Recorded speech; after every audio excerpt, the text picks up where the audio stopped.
That is going to be in there, and then some. It's going to be off the ivy. Already home is Derek Lee. Behind him, Mike Lowell. Here comes Hollingsworth in a play at the plate. He slides in safely. It is a 3-run double for Mike Mordecai. It is a base hit. 1 run scores, Bernie. Here's Matsui. He scores. Posada goes to second with a double. It is a 2-run double by Posada. And the Yankees have come all the way back to tie the game at 5 in one of the greatest comebacks you'll ever see. Here's the pitch. The runner goes. The ball is in the air to left field. This could be it. Under it is Conine. He's got it. And the Fish go to the World Series. His first at-bat of the game. There's a fly ball deep to left. It's on its way. There it goes. And the Yankees are going to the World Series. Aaron Boone has hit a home run. Swinging a drive down the left field line. This one's got a chance. Curling. Gone. It's gone. Alex Gonzalez has done it. In the bottom of the 12th inning in Game 4, and the Marlins have tied this series at 2 games apiece. What a tough postseason for Alex Gonzalez, and he delivers in the 12th, and your final in 12, the Marlins 4, and the Yankees 3 on the walk-off jack by Gonzo. A swing and a little ground ball first base side. Beckett up with it, tags Posada. It's all over. That's the victory for the Marlins, and it's a world championship for the Florida Marlins. The #1 source for everything baseball. This is MLB.com Radio. Well, good afternoon, everyone, and welcome out to beautiful Scottsdale Stadium, right next to Old Town Scottsdale, Arizona, as we get ready for the Arizona Fall League Championship game. And what a glorious day it is here in Scottsdale, Arizona. Sunny skies, not a cloud in the sky either. And it's one of those things that, as we get ready for this championship, it's a battle of Mesa ball clubs. It's weird as they say it, but it is being played in Scottsdale. The Desert Dogs hosting the Mesa Solar Sox. I'm Victor Rojas, and I'm joined as always in my booth by our wonderful and good-looking contributor to MLB.com, Jonathan Mayo. Jonathan, welcome. Thank you, Victor. I'm going to start having that on the tagline of my stories. Good-looking. Jonathan Mayo is wonderful and good-looking reporter for MLB.com. Absolutely. And as you look at this lineup for both ball clubs, you have some pretty good offense. I mean, both guys or both teams can flat out hit. We actually have a pretty decent pitching matchup between Dewon Brazelton of the Devil Rays and Josh Hancock of the Philadelphia Phillies. And Brazelton has been the one guy that the scouts have sort of said has made himself stand apart in terms of pitching. The pitching here has not been wonderful, but he has been phenomenal outside of one bad outing. He's the guy who looks like he's ready to make the leap to the big leagues after his performance here. Yeah, most certainly. And, we have some festivities beforehand. First pitch is scheduled for about 1:05 p.m. or thereabouts.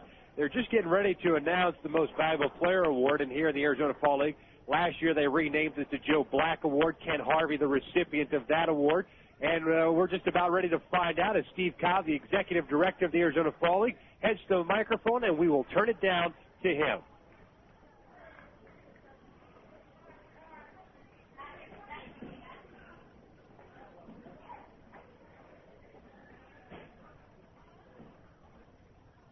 Good afternoon, ladies and gentlemen, and welcome to the 2003 Arizona Fall League Championship game. I'm Steve Cobb, Executive Director of Arizona Fall League. Before we get today's game underway, we would like to recognize one player who has performed this fall with exceptional skill and season-long productivity. Up until last season, the Arizona Fall League had never recognized this one player as the most valuable player. Last season's MVP award went to Ken Harvey of the Kansas City Royals, and most of you know that he went on to play as an everyday player for that organization.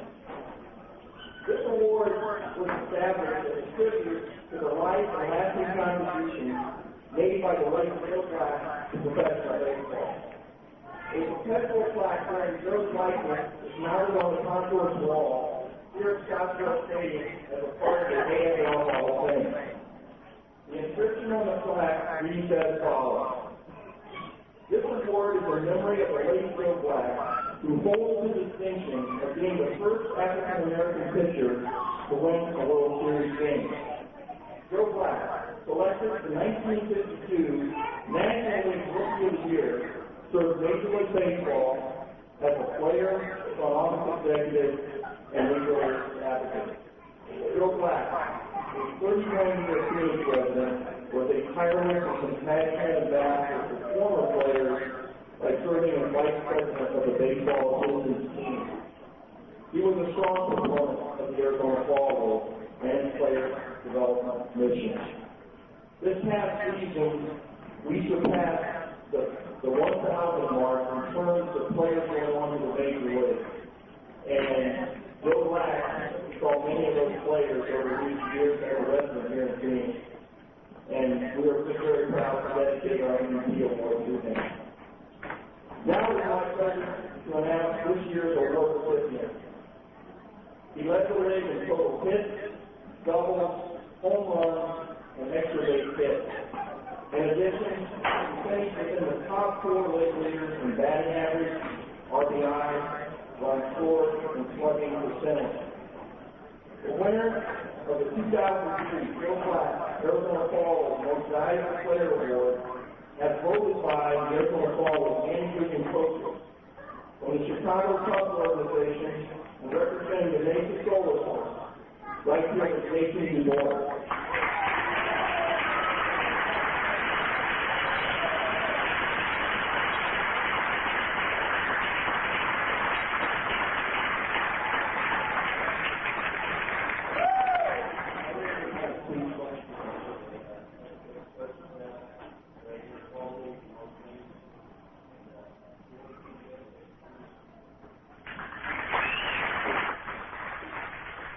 Well, Jason Du Bois of the Chicago Cubs, the right fielder for the Mesa Solar Sox, just named the Joe Black Award recipient. That means he is the Most Valuable Player Award. And as Steve Cobb continues to speak on the field, Jonathan, Du Bois pretty much did everything that you could ask for of a teammate. I mean, great average, led the league in hits, leader in most offensive categories, and he played a very good right field as well. He's a terrifically talented player who the Cubs almost lost in the Rule 5 draft, as we've talked about before, and I think that he will vie for a spot on that Cubs Major League roster as a fourth outfielder, or maybe even perhaps as a starter if someone goes down. Yeah, there's no question about it. Well, we're going to actually turn it back down to the field for the national anthem. Tony Beasley, the skipper of the Mesa Desert Dogs, Pittsburgh Pirates coach, is going to sing the anthem today to lead us off here in this championship ballgame.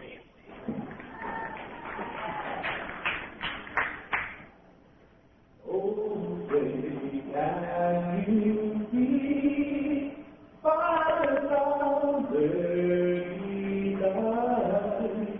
What so proud you be at the twilight that evening, who was right and right gone through the devil of the fight.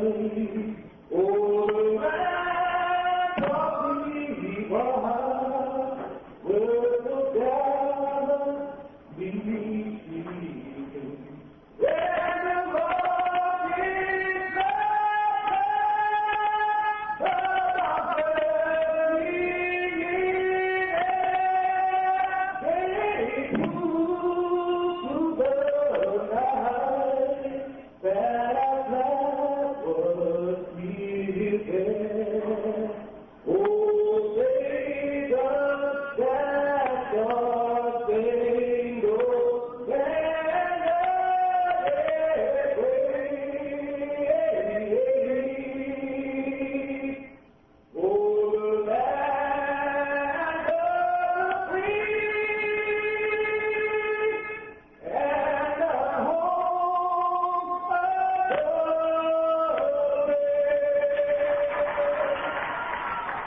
Tony Beasley, not Jonathan Mayo, singing the national anthem. Tony, of course, the skipper of the home team, Mesa Desert Dogs, 18-13 in that national division, facing the Mesa Solar Sox, 20-13, first-place winners of the American division. We'll pause right here.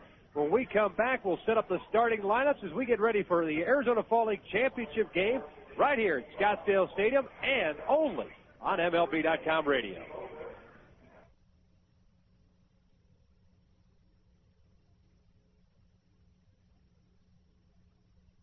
This is Andy Pettit of the New York Yankees. It's never easy to stand your ground when facing the best hitters in the game, but with practice, you gain confidence.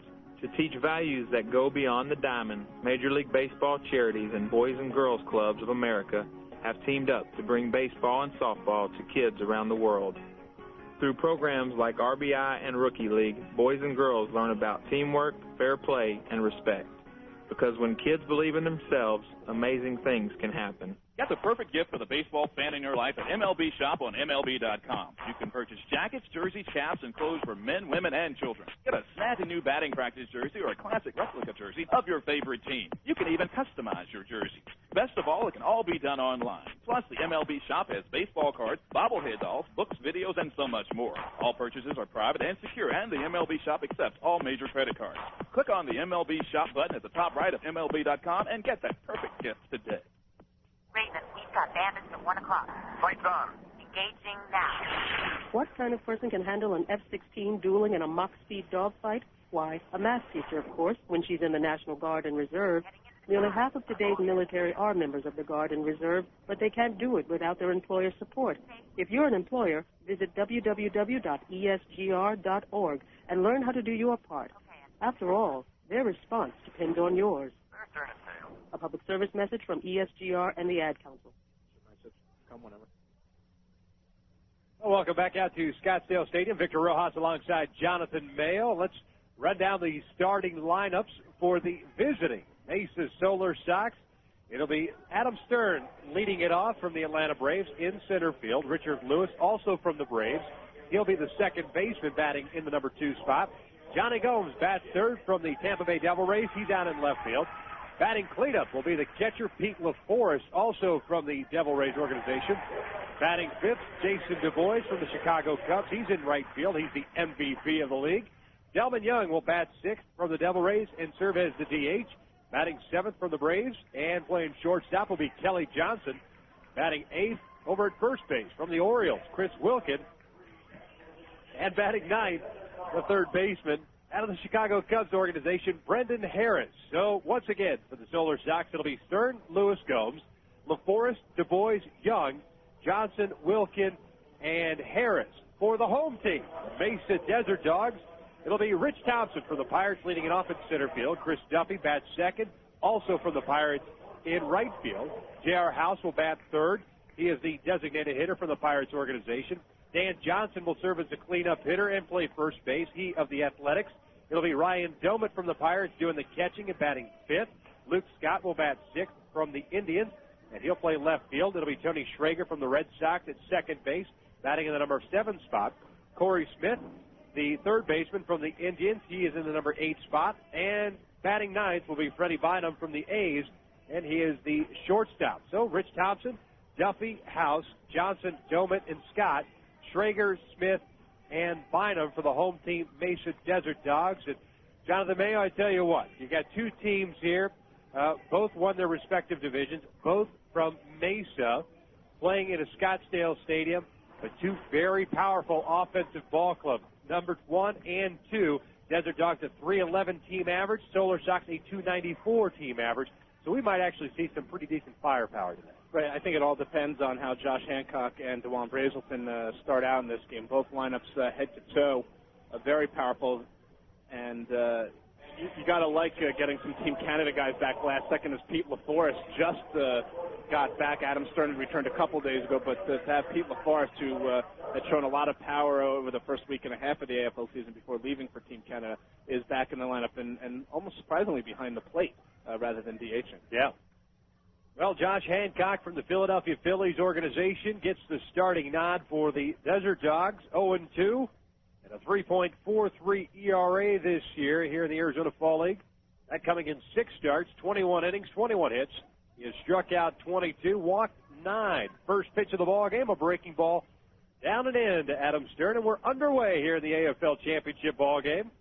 A lot of excitement, good crowd on hand. As the 1-0 is chopped to the right side, Johnson backhand that goes underneath his glove to the second baseman, Duffy, who throws on to first with Hancock covering on the play for the put-out. No, it's called save, pardon me. First base umpire, Casey Mosier, changed his mind. He did start to motion one way, but it did look like Stern just beat it out. I think Johnson slowed that ball down, sort of squirted under his glove. Took a little while longer to get to the second baseman. And not only that, they ruled it an infield hit to boot. Now Johnson should have made that play, but he didn't. So the Solar Sox are their leadoff man on board, Richard Lewis, the league leader in hitting, steps in now. Breaking ball gets away from Domet, goes to the backstop. Stern will head to second as the ball shoots towards that third base dugout. Ruled a wild pitch. Actually hadn't been ruled yet, but I'm ruling it a wild pitch. And that's all that matters. I think it was. It was a tough chance for Domet, who was also a little bit of a surprise starter behind the plate. He's not played a tremendous amount, but he probably is the best defensive catcher on the Desert Dogs roster. Well, Lewis, as I mentioned, leading the league in hitting at .404, 3 home runs, 19 runs batted in. Fastball swung on and missed. Is it true they call him the Ted Williams of the Arizona Fall League? That's what I hear. Rumor has it. Ball and a strike. Defensively for the Desert Dogs, Scott in left, Thompson in center, Duffy in right. As Hancock comes set, check Stern at second, the 1-1 breaking ball, cut on, foul tip, hung on by Domet, a ball and 2 strikes. People might see Josh Hancock on the Phillies Major League roster next year. He came over from the Red Sox during a trade last offseason. Had some injury problems earlier in his career, but looks like he's headed in the right direction and might use this good fall league season to springboard onto that 25-man roster. 1-2 pitch on the way, fisted foul down that right field line. That'll find its way into the seats. Count remains 1 ball, 2 strikes. Rounding out the defense for the Desert Dogs, Smith is the third baseman, Bynum at short, Schrager at second, Johnson at first, and the aforementioned Ryan Domet. Very well spoken, Ryan Domet. Yes, serves as Hancock's battery mate. Big right-hander sets the 1-2 fastball, catches the inside corner, and down goes Lewis for the first out.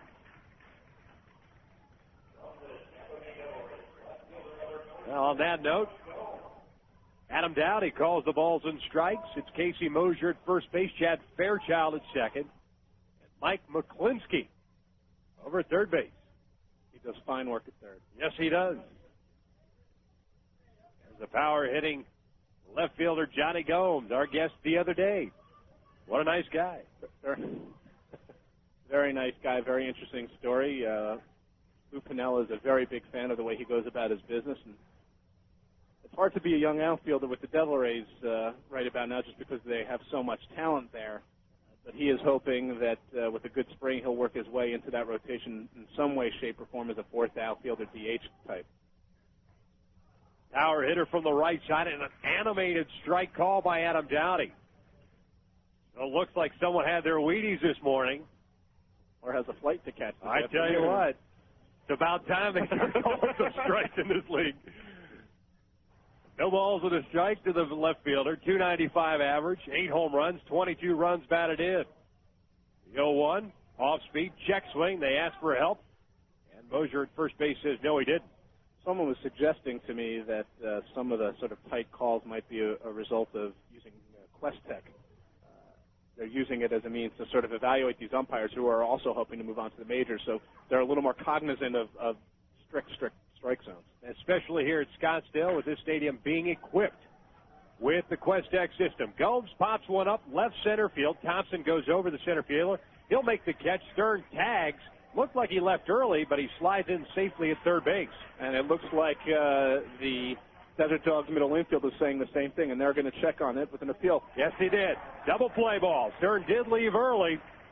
So an inning-ending double play. Fly ball by Gomes. Stern is forced out at second base. So nothing doing for the Solar Sox here in the first. No runs, a hit. No men left on base. We head to the bottom of the first. No scores. The Arizona Fall League Championship game is right here on MLB.com radio. Right now, fall is in full color at Kohl's. Kohl's has all the brands your family loves, like Nike, Levi's, Dockers, Mudd, Lee, Oshkosh, and many more.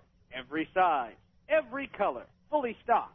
And with Kohl's great sale prices, you can bundle up without spending the bundle. Plus, you'll enjoy Kohl's hassle-free returns, stroller carts, easy checkouts, and storefront parking. So come on in and see what's new for fall at Kohl's. Kohl's.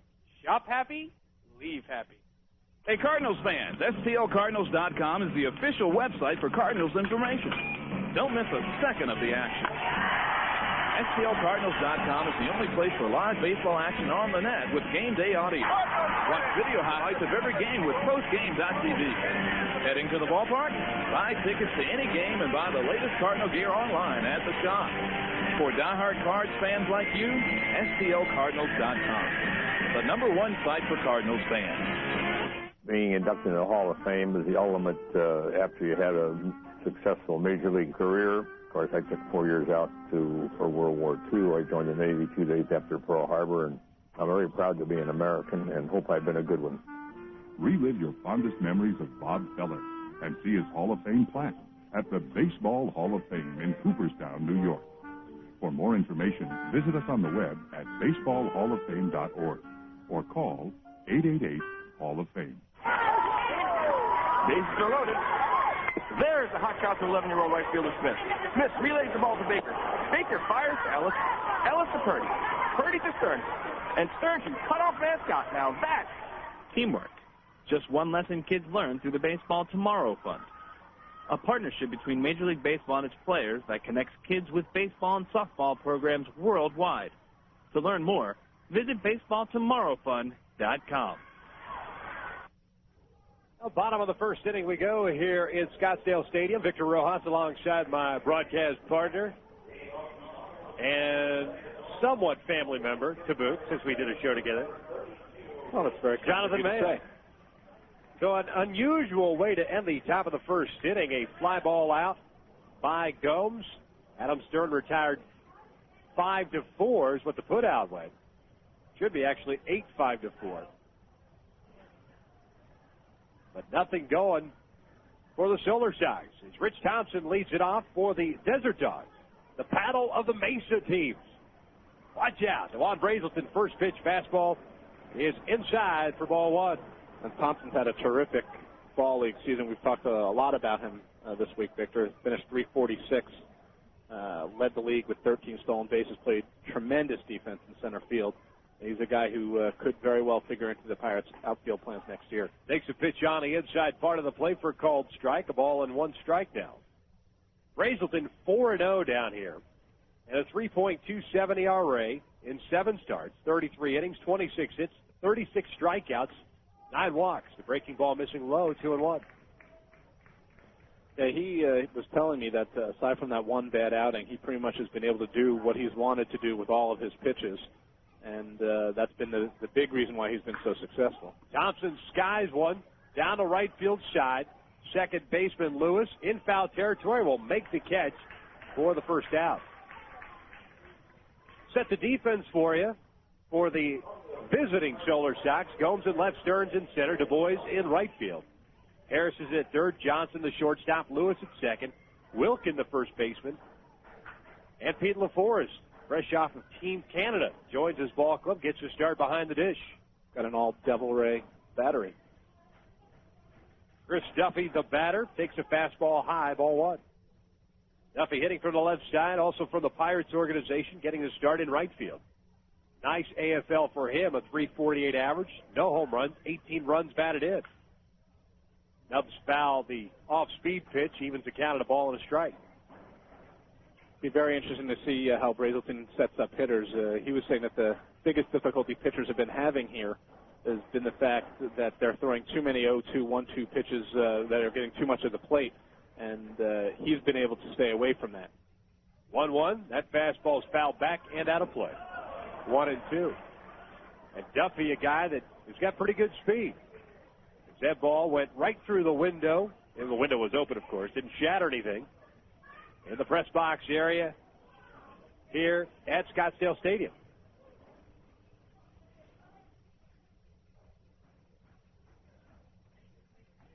The 1-2 pitch, off speed outside, 2 balls and 2 strikes. But then there again is an instance another pitcher in this fall league season may have caught too much of the plate on that off speed pitch. Scottsdale, a huge park. spring training home of the San Francisco Giants. A 2-2 breaking ball foul backing out of play. 430 to straightaway center field. With the batter's eye. So that's a poke to get it over that batter's eye. You should get a couple of runs. If you should. Automatically. Exactly. Solo shot is 2 runs. We're on to something. 360 down left field. And 340 down the right field line. 2-2 pitch. Another foul behind the plate again. So Duffy battling here. Doing a good job at fighting off some pretty good pitches from Brazelton. Low and inside. Which I guess is what you want to do to a left-handed hitter, especially if you're a right-handed pitcher. Absolutely. Brazelton winds a 2-2, breaking ball in the dirt. And the count is run full.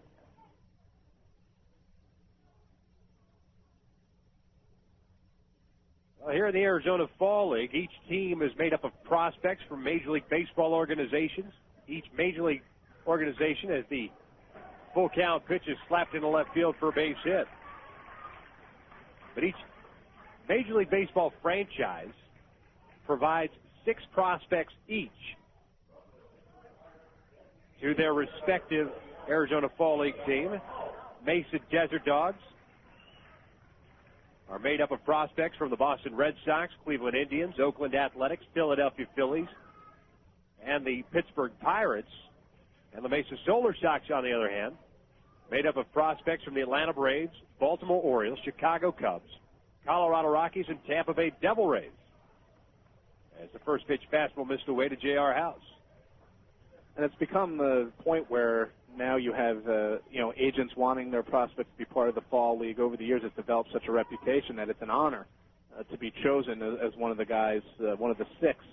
Remember, each team is charged with sending the 6 best prospects that they feel need a little extra time. Obviously, some guys don't come because they've had long seasons, they've had injuries or whatever. But you're getting the best of each minor league organization. Sure. Snap throw to first base. Duffy back safely. 1-0 count on House, and you have to watch Duffy at first base. 6 of 8 in the stolen base category. The way J.R. House has been swinging the bat, this might not be a bad situation to hit and run in. Sure. House bats from the right side, the 1-0. Got a fastball, but pulled it foul. Ball on a strike. House, 338, 5 home runs, and 20 runs batted in.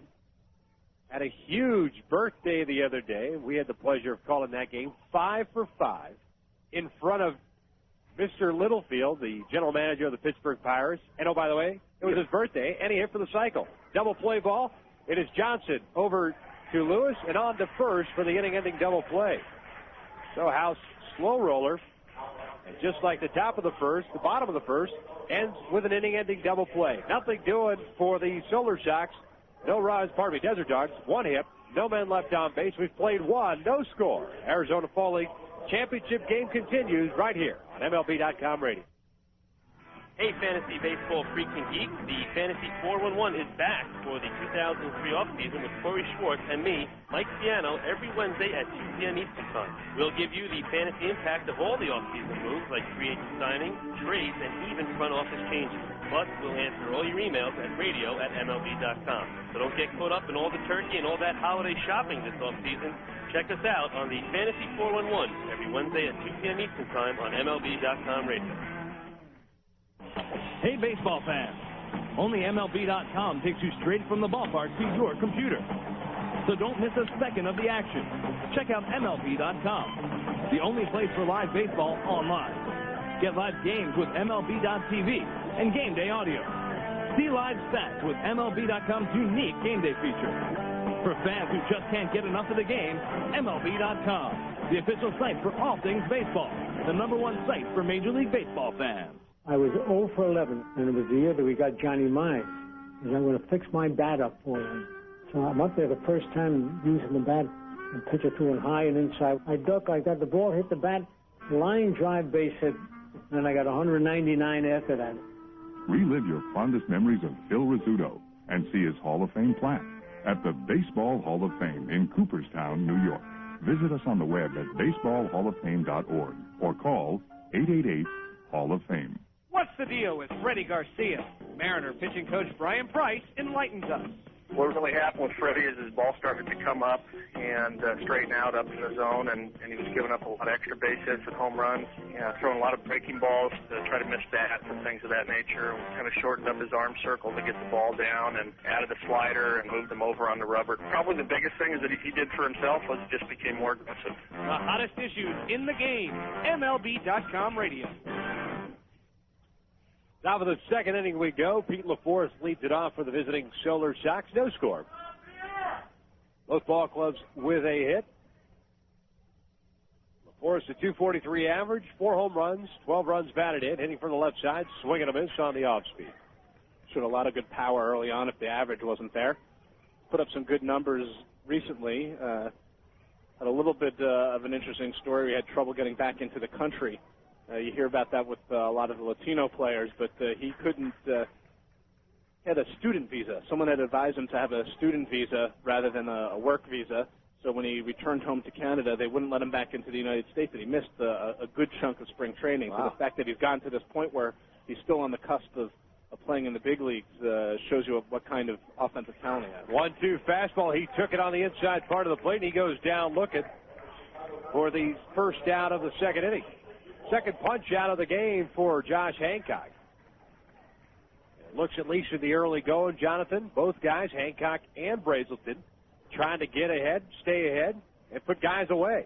It's a nice change for you, isn't it? That is a very good side for the AFL Championship. Unlike last year, of course. Last year was a little bit tough. A lot of build-up as far as the matchup was concerned. Bobby Jenks and you had the Peoria Javelinas playing the Scottsdale Scorpions. But what happened was the Scorpions just struggled as far as their control. I believe there was 13 walks in that game. 13. 4 by Jenks, 4 by Hudson, 2 by Turnbow, 2 by Basham, and 1 by LeClaire. So it wasn't just Jenks. It was pretty much everybody, and that was the odd situation. And if I remember correctly, Peoria had a virus that hit the team that entire week before, and it pretty much knocked out their ball club. A little flare towards center field, diving attempt by Thompson. He can't come up with it. Du Bois rounds first, trying to head for second. He'll come in there with a one-out double. Thompson didn't get the best break on that ball. A little bit of a dying quail out there, and made a valiant effort, but wasn't able to keep it in front of him enough, so Du Bois was able to head into second with that double. So Du Bois picks up his 13th double of the Arizona Fall League. He, the Most Valuable Player Award winner, announced before today's ball game. And Delman Young, we talked about a lot of Tampa Bay Devil Rays, steps in. He chops the first pitch towards the hole. Bynum on the shortstop backhands it, throws across, and it pulls the first baseman off the bag. Ball gets away from him. Du Bois will head over to third base. And actually, Du Bois is going to be awarded home. The ball went into the dugout. So it's a 1-0 lead for the Solar Sox. I'm going to venture to guess that Delman Young is not going to leg out a ton of infield hits over the course of his career. No, he does not run that well. And he's not a big guy. Just sometimes you're either blessed with speed and sometimes you're not. Well, and he's also going to get bigger. I mean, he just turned 18. But that was enough to get a run across as the ball got by Johnson. Well, now they're calling it an error. They're calling it a hit and an error. The generosity continues here in the AFL. I think an infield hit is fine there. Well, I think the throw by Freddie Bynum, if it's on the bag, gets Young. But that's neither here nor there. It's a 1-0 lead for the Solar Sox here in the second inning. Kelly Johnson, the batter, 1-0 count. Delman Young on at second base. Johnson, a .303 average, 5 home runs, 15 runs batted in. The off-speed pitch upstairs, 2 balls and no strikes. Johnson, a guy that you like very much. I do. It's taken him a while to sort of blossom. I heard his name a couple of years ago on the prospect radar, right along with Rafael Furcal, and Furcal obviously jumped right to the big leagues. He chops one to the right side. Schrager, the second baseman's got it, flips on to Johnson for the second out. Delman Young moves to third on the ground out. He's played a lot of shortstop here in the fall league, but obviously if he's going to play in the big leagues, he's going to have to either play second base or third base. Obviously they have Marcus Giles as well, so third might end up being the one spot that he'll have to try to find. So with 2 outs, a man on at third base, Chris Wilkin from the Baltimore Orioles organization steps in. He getting the start at first base, and the first pitch is an off-speed one. And this low for ball 1. He's had a very good fall league season as well, and this is a guy who has sort of been in the Orioles organization for a long time, plays a bunch of positions. I believe started to learn how to catch here in Arizona to try to add to his value. Nice. Fastball missed outside, 2 balls and no strikes. A couple of guys like that. Josh McKinley also worked on catching here. Guys who probably see that their path to the majors is not going to be filled with stardom at one position, so they need to try to become flexible, be a jack of all trades, if you will, and maybe get a chance that way. And that's kind of a nice thing to see as well, as that pitch caught the corner for strike 1. The fact that with so many guys, and we're talking about young guys coming through the draft, and the money that is issued to these young players nowadays, the fact that they still care about the fact that, you know what, maybe I don't have the ability to be an everyday guy at the big league. Let me see what I could do to get there and stay there for a long period of time. That shows a lot, because there's a lot of guys that could just take the money, play out their string in the minor leagues, and thanks for coming, I'm happy, because I cashed my check. Well, I think Wilkin at this point is, about 26 years old, and, you know, maybe when he first started, he had this thought that, everybody probably when they first start, that's their ultimate goal, but at this point, you spend enough time in Bowie and wherever else he might have been playing, you just want to get there. And if it means you got to have 5 different gloves with you at all times, then so be it. That's right. The 3-1 fastball caught the corner. So it's a full count here on Wilkin, batting from the left side. Payoff pitch. That's shot from the right side. Johnson, the first baseman's got it. He'll flip underhand to Hancock for the 3rd out. But the Solar Sox strike first. A double by Du Bois. Infield single by Young, and a throwing error by Freddie Bynum gives the Solar Sox a 1-0 lead as we head to the bottom of the 2nd inning as the Arizona Fall League Championship game continues right here on MLB.com radio. I'm Bob Costas. This year would have marked Lou Gehrig's 100th birthday. The legendary Iron Horse of baseball gave his heart and soul to America's favorite pastime, but he gave his life and name to the fatal disease, ALS, now best known as Lou Gehrig's disease. You can help strike out ALS. Call the ALS Association at 1-800-782-4747 or log on to alsa.org. Thanks. Your grandparents came here. The long drive, and it's a home run for Joe DiMaggio. Your parents came here. Here comes Roger Maris in to score, and Cepeda pulling the second with a double. Now it's your turn. Number 3,000 for one of the great players of all time, George Brett. Cooperstown, New York. A tradition of excellence for 7 decades. Be a part of it. For information, call 1-888-Hall of Fame. From the first pitch of spring training to the last pitch of the World Series, MLB.com radio brings unique and exclusive coverage of Major League Baseball. That continues during the winter months with Arizona Fall League action, hot stove reports, and baseball winter meetings. In November, check out live and exclusive play-by-play of Arizona Fall League action with the hottest prospects in baseball. December means baseball's winter meetings live from New Orleans as we bring you conversations with the managers and team officials from every ball club. Get the latest news with free agent signings and off-season moves on the Hot Stove Shows. Get updates on winter leagues and the news from the minor leagues on the Baseball America Hour. Number 1 baseball source all year long. This is MLB.com radio.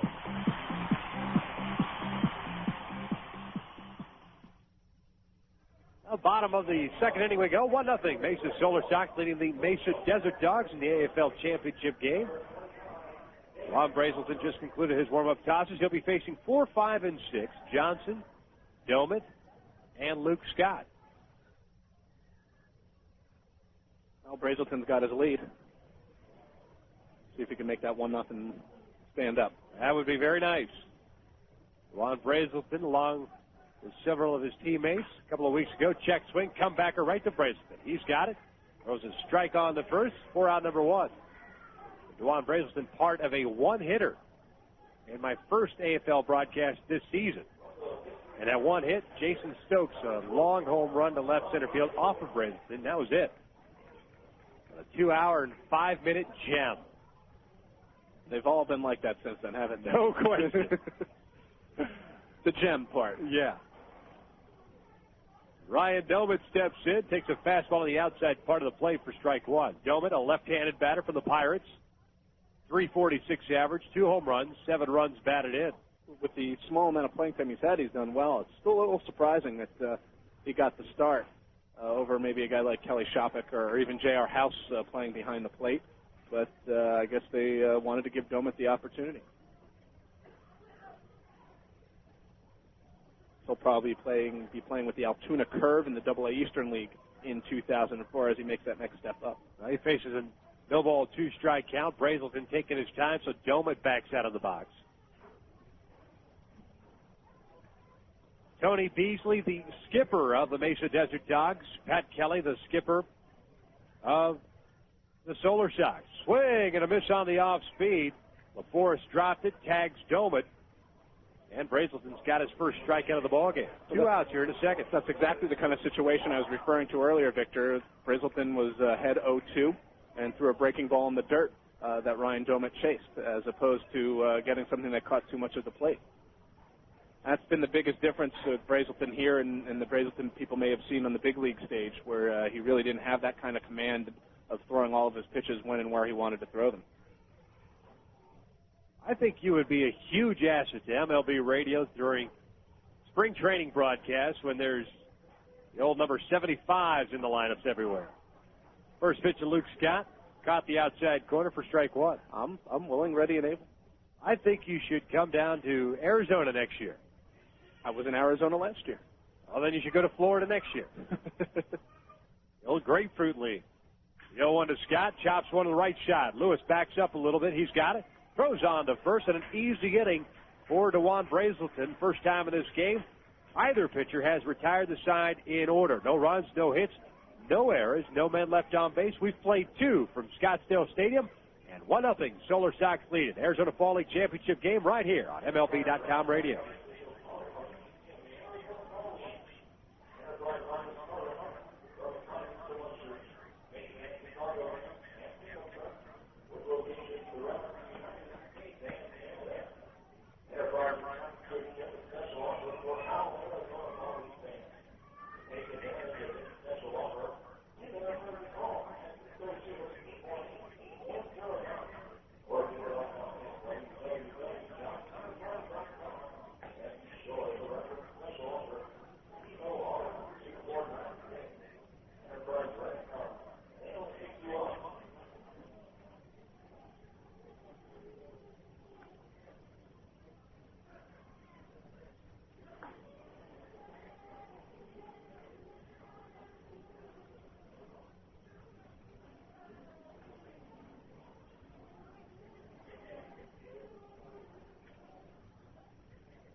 Well, top of the third inning we go is 1-0. Mesa Solar Sox leading it. Victor Ross alongside Jonathan Mayo. Jonathan, earlier today, not only did they hand out the Most Valuable Player Award, that, of course, going to Jason Du Bois of the Chicago Cubs organization, but they announced the Arizona Fall League All-Prospect team as voted on by managers and coaches, and there's some pretty good players involved in that list. First pitch swinging is Brendan Harris, and he lines the single up the middle into center field. It's really the first ball we've seen hit on the button so far today. There are some good names. J.R. House was chosen as the top catcher, with Dane Sardina and Jeff Mathis of the Reds and Angels respectively getting consideration. Dan Johnson playing here today at 380, led the league in runs batted in. Perfect A's prospect, knows how to get on base. It was the first baseman. Richard Lewis, who led the AFL with his .404 average was the second baseman. Scott Hairston also got consideration. So Scott Hairston hit a bullet of a home run the other day.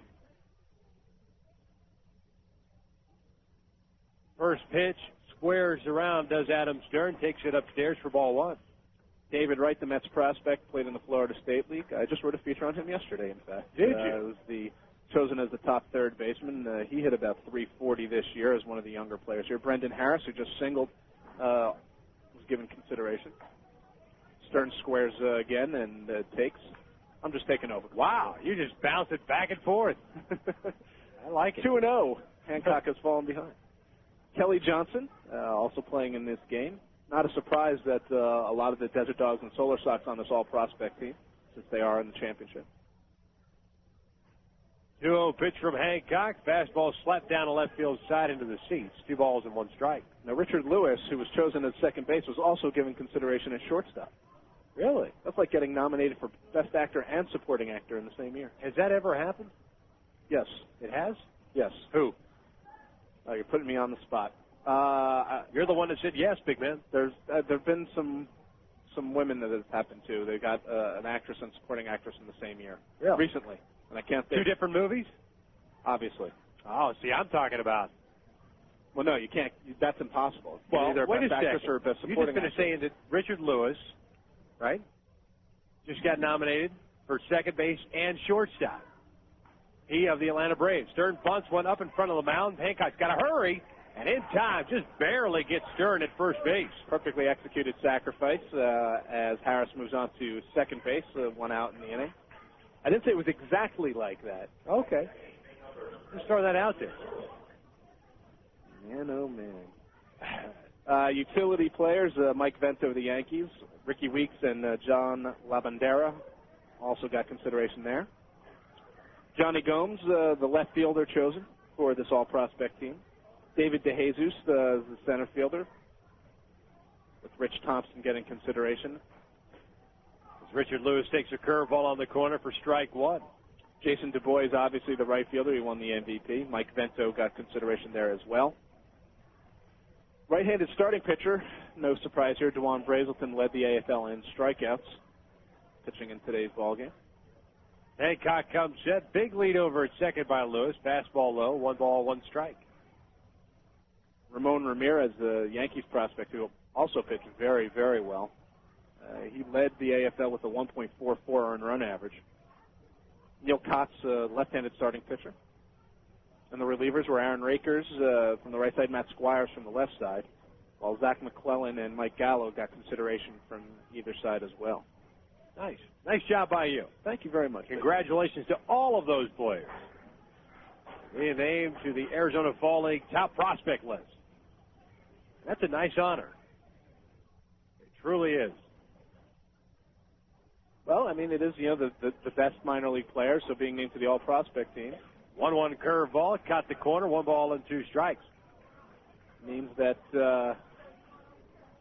at least for the 6 weeks that you're here, you were among the elite of the elite minor league baseball. Yeah. I don't know if it's something that you can use in contract negotiations down the road, but it can't hurt. I would doubt it. 1 ball and 2 strikes on Lewis. 1 out here in the third. Fastball catches the inside corner. Down goes Lewis. Second time he's been called out on strikes. Second time he has words for home plate umpire Adam Dowdy as he makes his way back to that first base dugout. Yeah, he did not like that call. I guess they decided that hit the inside corner as it crossed the plate there. That's the third punch out for Hancock. 2 outs now. And Johnny Gomes will be the batter as he tries to extend the Solar Sox lead to 2-0 with a man on at second base. Gomes 0 for 1. Flew out to center field in his first at-bat. Curveball missed down and away, ball 1.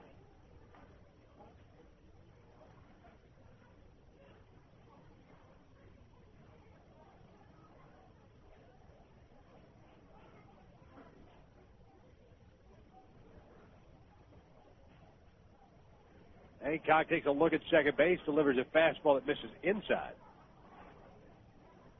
2 balls and no strikes. Gorgeous day here in Scottsdale. I mean, Couldn't ask for anything better. I mean, this is just almost Mid-70s. just about the same weather we had last year for the championship game. Mid-70s, sunshine. It's nice that they could order that up. Slight little breeze blowing out towards left center field. 2-0, fastball at the knees. 2 balls and a strike.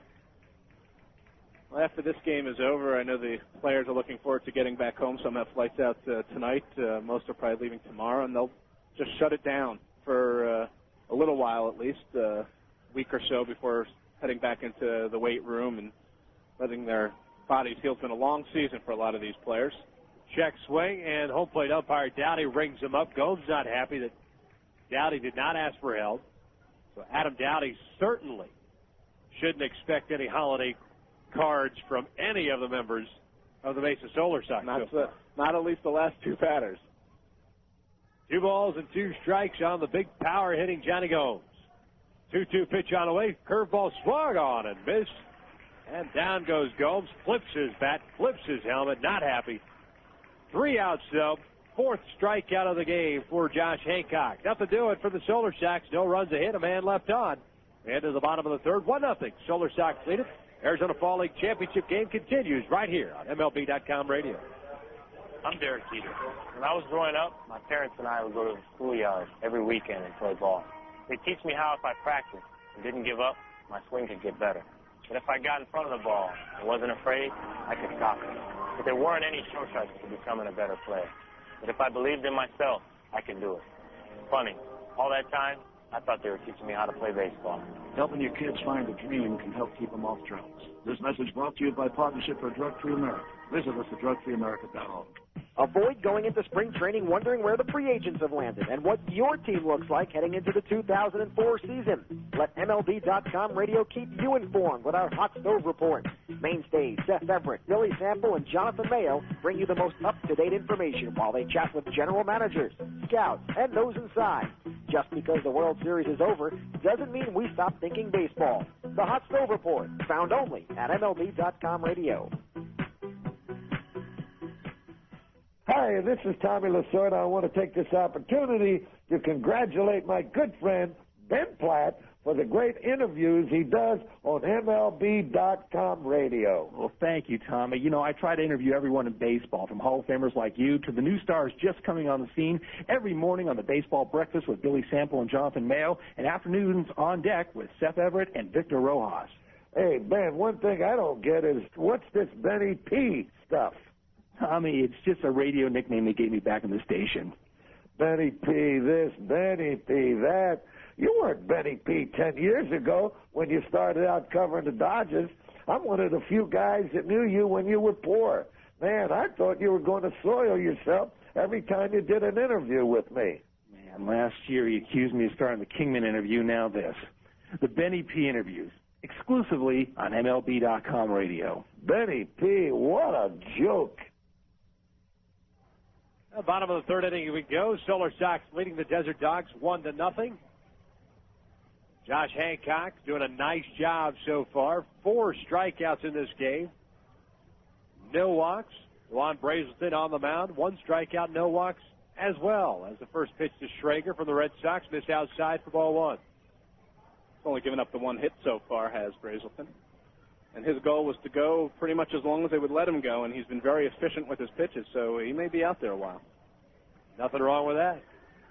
That pitch missed outside. 2 balls and no strikes. Schrager, mentioned from the Red Sox, a right-handed batter, getting to start at second base. .381 average, 2 home runs, 9 runs batted in. 2-0, tried to check his swing, but the fastball caught the corner regardless. 2-1 now. Now that Todd Walker is no longer in the picture in Boston, perhaps Tony Schrager could make an impact down the road. Down the road, yes. Not sure if he is quite ready yet. I think that they're going to have to figure something else out for second base, at least heading into 2004. The 3-1 pitch, fastball high. Schrager's on board with the first walk issued by Brazelton. It's actually the first walk issued by either pitcher in this ball game.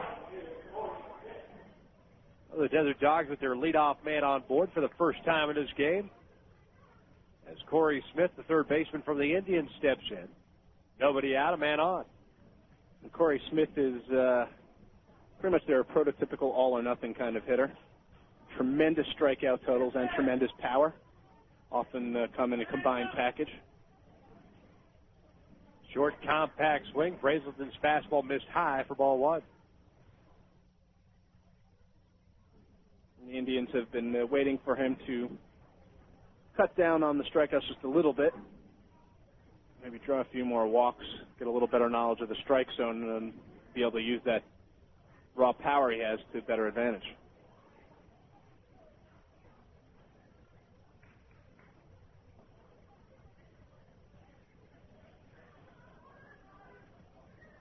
Well, Lewis, a .238 average down here, a home run. 7 runs batted in. The 1-0 pops it up. Right side of the infield. Wilkin, the first baseman, coming on. Calls Brazelton off and makes the catch in fair territory for the first out. The sun, of course, a factor here this afternoon. Bright sunshine. I wonder what it's like back in the Northeast. I'll find out the day after tomorrow. I wonder if it gives the Solar Sox an advantage there. Because of their name? Yes. Perhaps. That's a very, very good and legitimate question. Well, I tell you what, it is a good-looking crowd out here at Scottsdale Stadium, too. Freddie Bynum takes a pitch outside for ball one. People enjoying the sunshine. Oh. It's hard to keep from getting distracted here. Talent on the field, talent off the field. 1-0, caught the inside part of the plate, a ball and a strike. 1-0, Solar Sox lead it. Pushed across a run in the second inning on the error by the man that's batting right now, Freddie Bynum. Pat snap throw to first base, and Schrager dives back safely. Schrager only has 1 stolen base in the fall league season. Probably not much of a threat to go. There's a ground ball off the ankle of Brazelton, right to the third baseman Harris. Throws to first in time for the second out. A little kick save and a beauty as the putout goes 1-5-3 for out number 2. Schrager moves to second base. Brazelton tried to wave the trainer off, saying he was fine, but just want to make sure anytime a ball back up the box hits off the pitcher, you want to make sure that he is perfectly healthy. He, of course, doesn't even seem to be limping.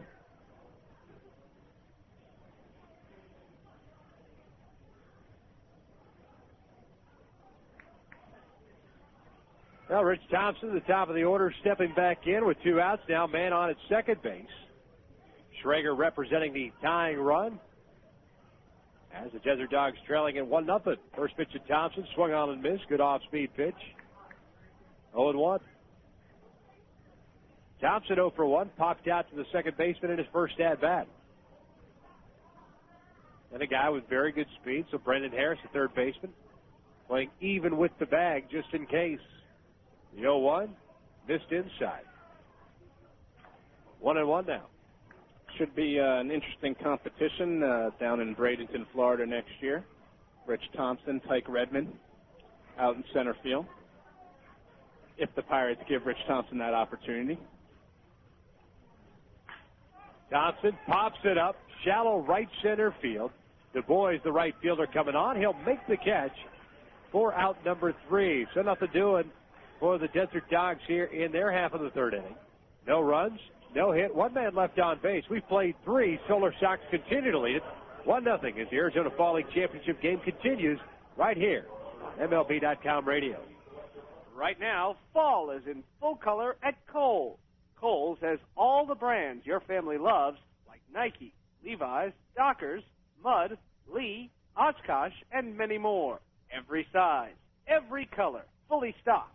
And with Kohl's great sale prices, you can bundle up without spending the bundle. Plus, you'll enjoy Kohl's hassle-free returns, stroller carts, easy checkouts, and storefront parking. So come on in and see what's new for fall at Kohl's. Kohl's. Shop happy, leave happy.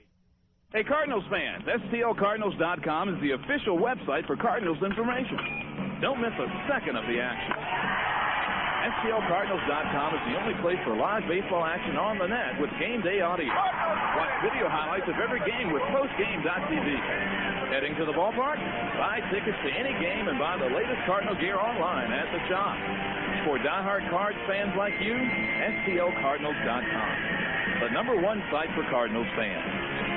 Being inducted into the Hall of Fame is the ultimate after you had a successful major league career. Of course, I took 4 years out for World War II. I joined the Navy 2 days after Pearl Harbor, and I'm very proud to be an American and hope I've been a good one.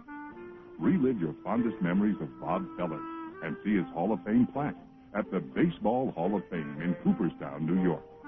For more information, visit us on the web at baseballhalloffame.org or call 888-HALL-OF-FAME. Bases are loaded. There's the hot shot to 11-year-old right fielder Smith. Smith relays the ball to Baker. Baker fires to Ellis. Ellis to Purdy. Purdy to Stearns.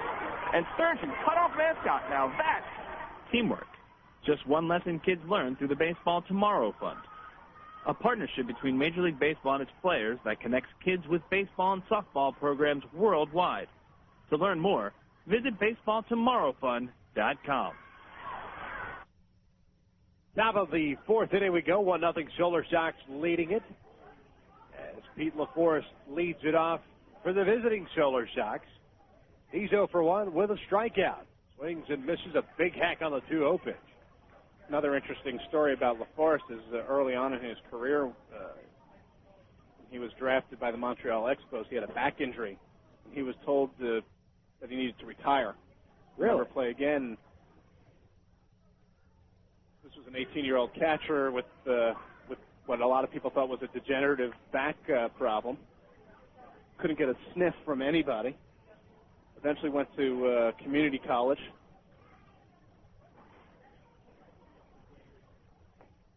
Swings and misses on the 3-1.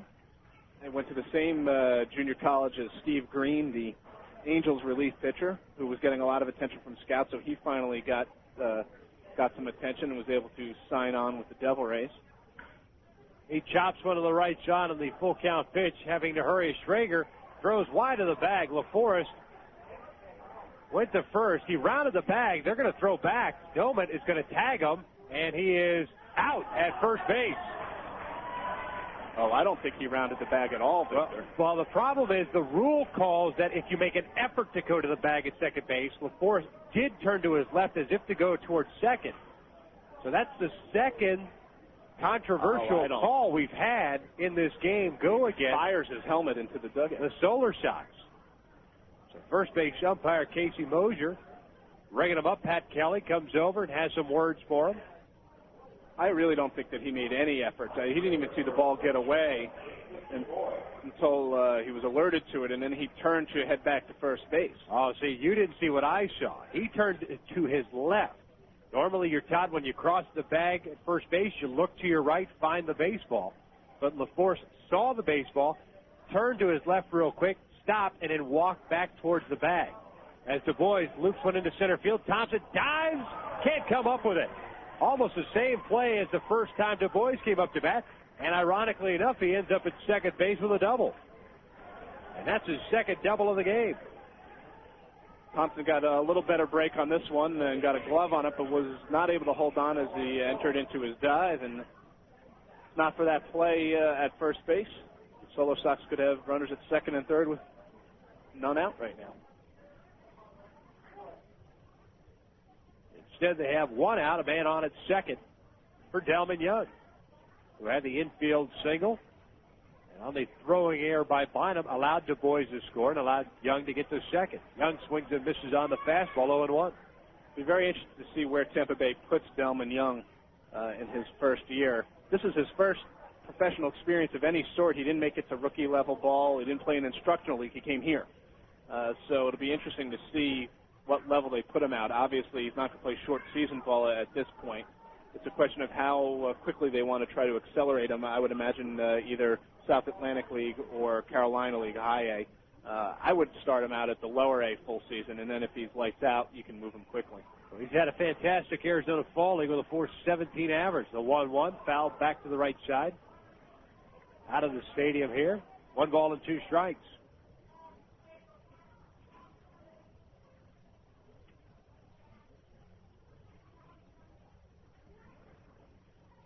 He did get his first professional home run down here. He has 7 runs batted in. Hancock comes set. 1-2 pitch. Slider swung on and missed, and that's something that Delman Young has seen a lot of down here. Second out of the inning, 5th strikeout for Josh Hancock.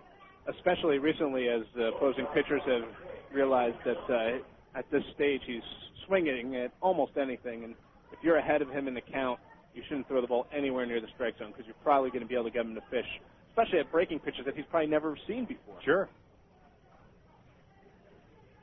First pitch to Kelly Johnson. It's an off-speed one that missed upstairs, ball 1. Johnson hitting for the left side, 0 for 1, grounded to second in his first at-bat. 2 outs here in the top of the 4th.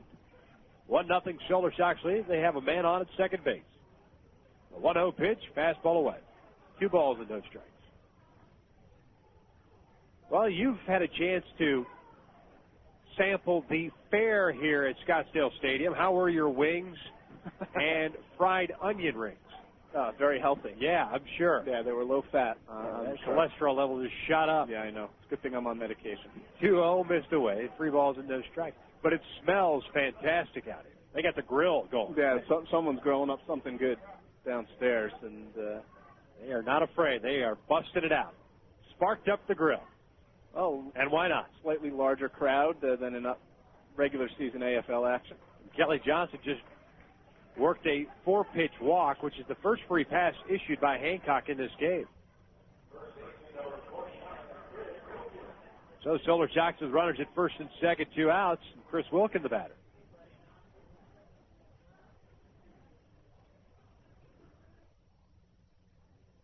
The Orioles, of course, their system was in such disarray, and Jim Beattie and Mike Flanagan have done a lot to make strides in trying to revamp the entire organization. The benefits of that probably won't be felt for another couple of years because through draft and maybe some of the trades that they've made. But Wilkin is a guy who, as I said before, trying to work his way into major league plans with a strong ball and adding to his defensive resume. 1-0 to Wilkin. He slaps one past to diving Smith into left field. Rounding third is Du Bois. He's going to score, and it's a 2-0 lead for the Solar Sox. Good piece of hitting. Good piece of hitting with 2 outs. Getting a pitch out and away from him. So the walk comes back to haunt Josh Hancock. 7th hit of the game for the Solar Sox, and the pitching coach, Kurt Young, is going to come out and have some words with Josh Hancock. At the same time, Pirates reliever Mike Johnston just trotted down to the bullpen along the left field line to start loosening up. Well, 2 runs on 7 hits and no errors for the Solar Sox. No runs, a hit, 1 error for the Desert Dogs.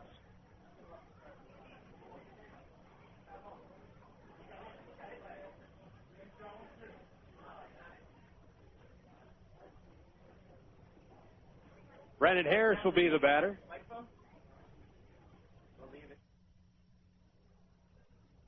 Harris from the Cubs organization. 1 for 1, singled in his first at-bat. First pitch fastball in there for strike 1.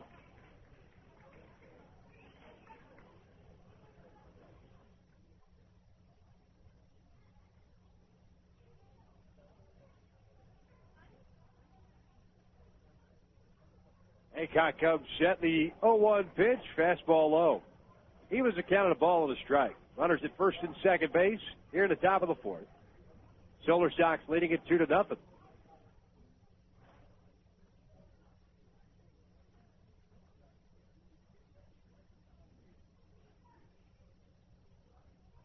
Twins prospect J.D. Durbin, best friends with Jonathan Mayo, to join us shortly here in the booth. Heard you guys are running buddies here at Scottsdale. Well, 1-1, low, 2 balls and a strike. Some of us need to learn how to walk before we run. Let's just leave it at that. Nice. That's all right. I ain't hating you, player. That's probably the only time in my life I'll ever be called a player. Curveball caught the outside part of the play. The count evens at 2 balls and 2 strikes. 1 run in for the Solar Sox. They lead it 2-0. Top of the order, and Adam Stern awaiting on deck.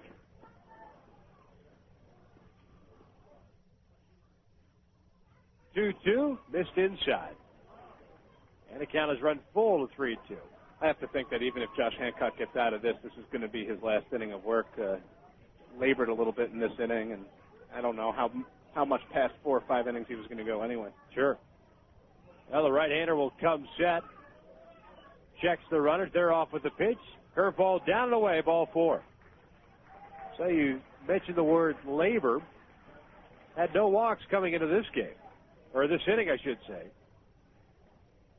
And he's issued 2 free passes, and that is going to be it for Hancock, who goes 3 2/3.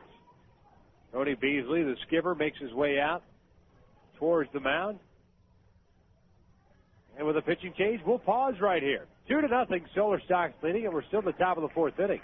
Bases loaded, and a new pitcher coming in for the Desert Dogs as the Arizona Fall League Championship game continues right here on MLB.com radio. Hey, Fantasy Baseball freaks and geeks. The Fantasy 411 is back for the 2003 offseason with Corey Schwartz and me, Mike Piano, every Wednesday at 2 p.m. Eastern Time. We'll give you the fantasy impact of all the offseason moves like free agent signings, trades, and even front office changes. Plus, we'll answer all your emails at radio@MLB.com. So don't get caught up in all the turkey and all that holiday shopping this offseason. Check us out on the Fantasy 411 every Wednesday at 2 p.m. Eastern Time on MLB.com radio. Hey, baseball fans. Only MLB.com takes you straight from the ballpark to your computer. So don't miss a second of the action. Check out MLB.com, the only place for live baseball online. Get live games with MLB.tv and game day audio. See live stats with MLB.com's unique game day feature. For fans who just can't get enough of the game, MLB.com, the official site for all things baseball, the #1 site for Major League Baseball fans. I was 0 for 11, and it was the year that we got Johnny Mize. And I'm going to fix my bat up for him. So I'm up there the first time using the bat and pitch it through and high and inside. I duck, I got the ball, hit the bat, line drive, base hit, and then I got 199 after that. Relive your fondest memories of Phil Rizzuto and see his Hall of Fame plaque at the Baseball Hall of Fame in Cooperstown, New York. Visit us on the web at baseballhalloffame.org or call 888-HALL-OF-FAME. What's the deal with Freddie Garcia? Mariner pitching coach Brian Price enlightens us. What really happened with Freddie is his ball started to come up and straighten out up in the zone, and he was giving up a lot of extra base hits and home runs, throwing a lot of breaking balls to try to miss bats and things of that nature. Kind of shortened up his arm circle to get the ball down and added a slider and moved him over on the rubber. Probably the biggest thing is that he did for himself was just became more aggressive. The hottest issues in the game. MLB.com radio. Well, left-hander Mike Johnston comes in relief of Josh Hancock. Johnston, no record of .255 ERA in 14 games down here. He does have a save. First pitch, fastball, down and away to Stern. 1 ball and no strikes. 2-0 Solar Sox lead it. We're at the top of the 4th inning. Bases juiced. One of the things I want to ask J.D. Durbin when he joins us top half of next inning is why these Team Canada guys come back to help their AFL teams, but the Team USA guys are nowhere to be found. I think that's a valid point. Swing and a miss by Stern. We'll make J.D. speak for all of Team USA. Maybe they're still shocked at what happened. Nothing like throwing the guest under the bus before he comes on the air. Why not? That'll lay the foundation. 1-1 to Stern. There's a chopper to the right side. They're going to have to hurry. Johnson gets it. Flips to Johnston in time for the 3rd out. So Mike Johnson comes in, gets out of it. Solar Sox do get a run on 3 hits. 3 men left on base. We head to the bottom of the 4th inning. 2-0 Solar Sox lead it as the Arizona Fall League Championship game continues right here on MLB.com radio. MLB.com radio heats up even as the weather cools down. Join Diamondbacks broadcaster and MLB.com radio contributor Victor Rojas as we bring you Arizona Fall League action. Just because the World Series is over doesn't mean the play stops. Check out some of the best the minor leagues has to offer with prospects like Delman Young, J.D. Durbin, and J.R. House, just steps away from the big time. Victor Rojas in Arizona Fall League action. It's MLB.com radio heating up on the road to the 2004 season. And don't worry, it's a dry heat. You love the game. You love your team. And you love your friends and family. So to get home safely, you hand off your keys to a sober, designated driver. America's all-star team of sports leagues, stadium service partners, brewers, broadcasters, and traffic safety experts thanks the sober, designated drivers who make sure you buckle up and get you home safely.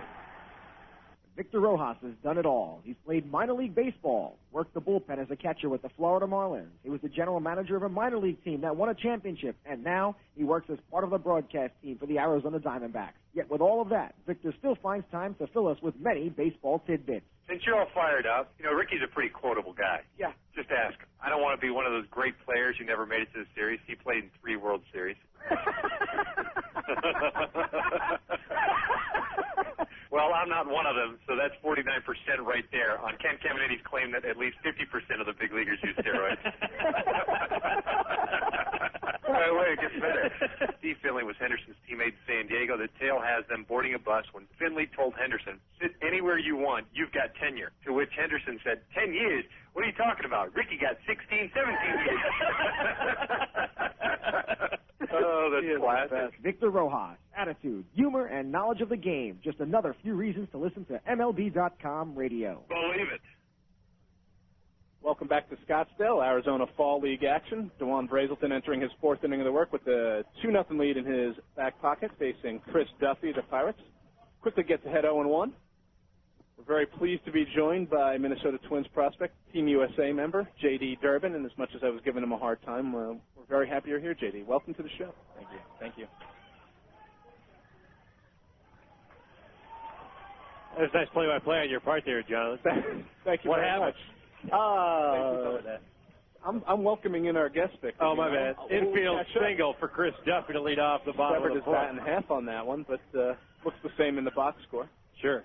Now, I understand that you took Mr. Mayo out on the town, and I understand that he's quite a ladies' man here in downtown Scottsdale, even though he's married. Yeah, he handled himself pretty well. A little shy at first, but once he got a couple in him, he was pretty outgoing. You know, and that happens. A couple of soft drinks. The older you get, the less confidence you have. So you have to have the cocktail. That's very, very true. Yeah. And it's better off that she's drunk when she's talking to him, because then you're set. Well, that's you got to get him that way. So what happened as far as the qualifying tournament goes? I mean, you guys, it seemed as if you were in full control. I mean, you guys were dominating teams down there. And right. All of a sudden, you ran into Team Mexico, and it was a good ball game, home run. It's over with. It was. How tough is that for you to not only play so well, but all of a sudden just have it taken away from you that quickly? That's pretty tough. You know, doing as well as we did before, and going into the first game and actual game play, into the single elimination tournament and coming up short to Mexico is, pretty tough. It's a pretty good pitcher's duel. I mean, all the 3 runs that were scored were off solo home runs, so I can't complain too much about the pitching. Just hitting didn't come through it, in timely situations. How much do you think the rain affected you guys? You had to go a long time between being able to play, sort of threw off your rhythm or whatever rhythm you might have had here in Arizona first going into the tournament. Did that throw you guys off much? I'd say a little bit. I'd say there was a little too much downtime. We got rained out after the first game, and we got rained out the next 2 days of practice and whatnot. And I think it put a little setback on some of the guys. And yeah, it's hard to get back in the swing of things and get going. We did a little scrimmage game against Brazil to make up some playing time, but it still wasn't enough.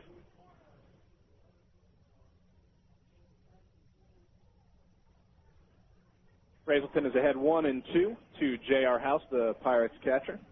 As J.D. Durbin joined us here in Scottsdale, and Scottsdale is your home. We know that, so luckily it wasn't too big of a drive. How much time will you take off now before you start getting ready for what could be a very eventful 2004 season for you?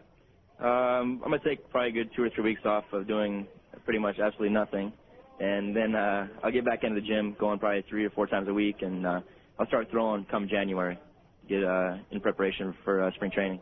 Are you surprised with the trade yesterday? I mean, I know the Twins have had to do some things at the major league level as J.R. House goes down swinging for the first out here in the fourth inning. But a lot of that, of course, is predicated on, revenues and lack thereof. But it's got to be tough for those guys and you guys down in the minor leagues. This is an organization that really filtered up all of their young talent.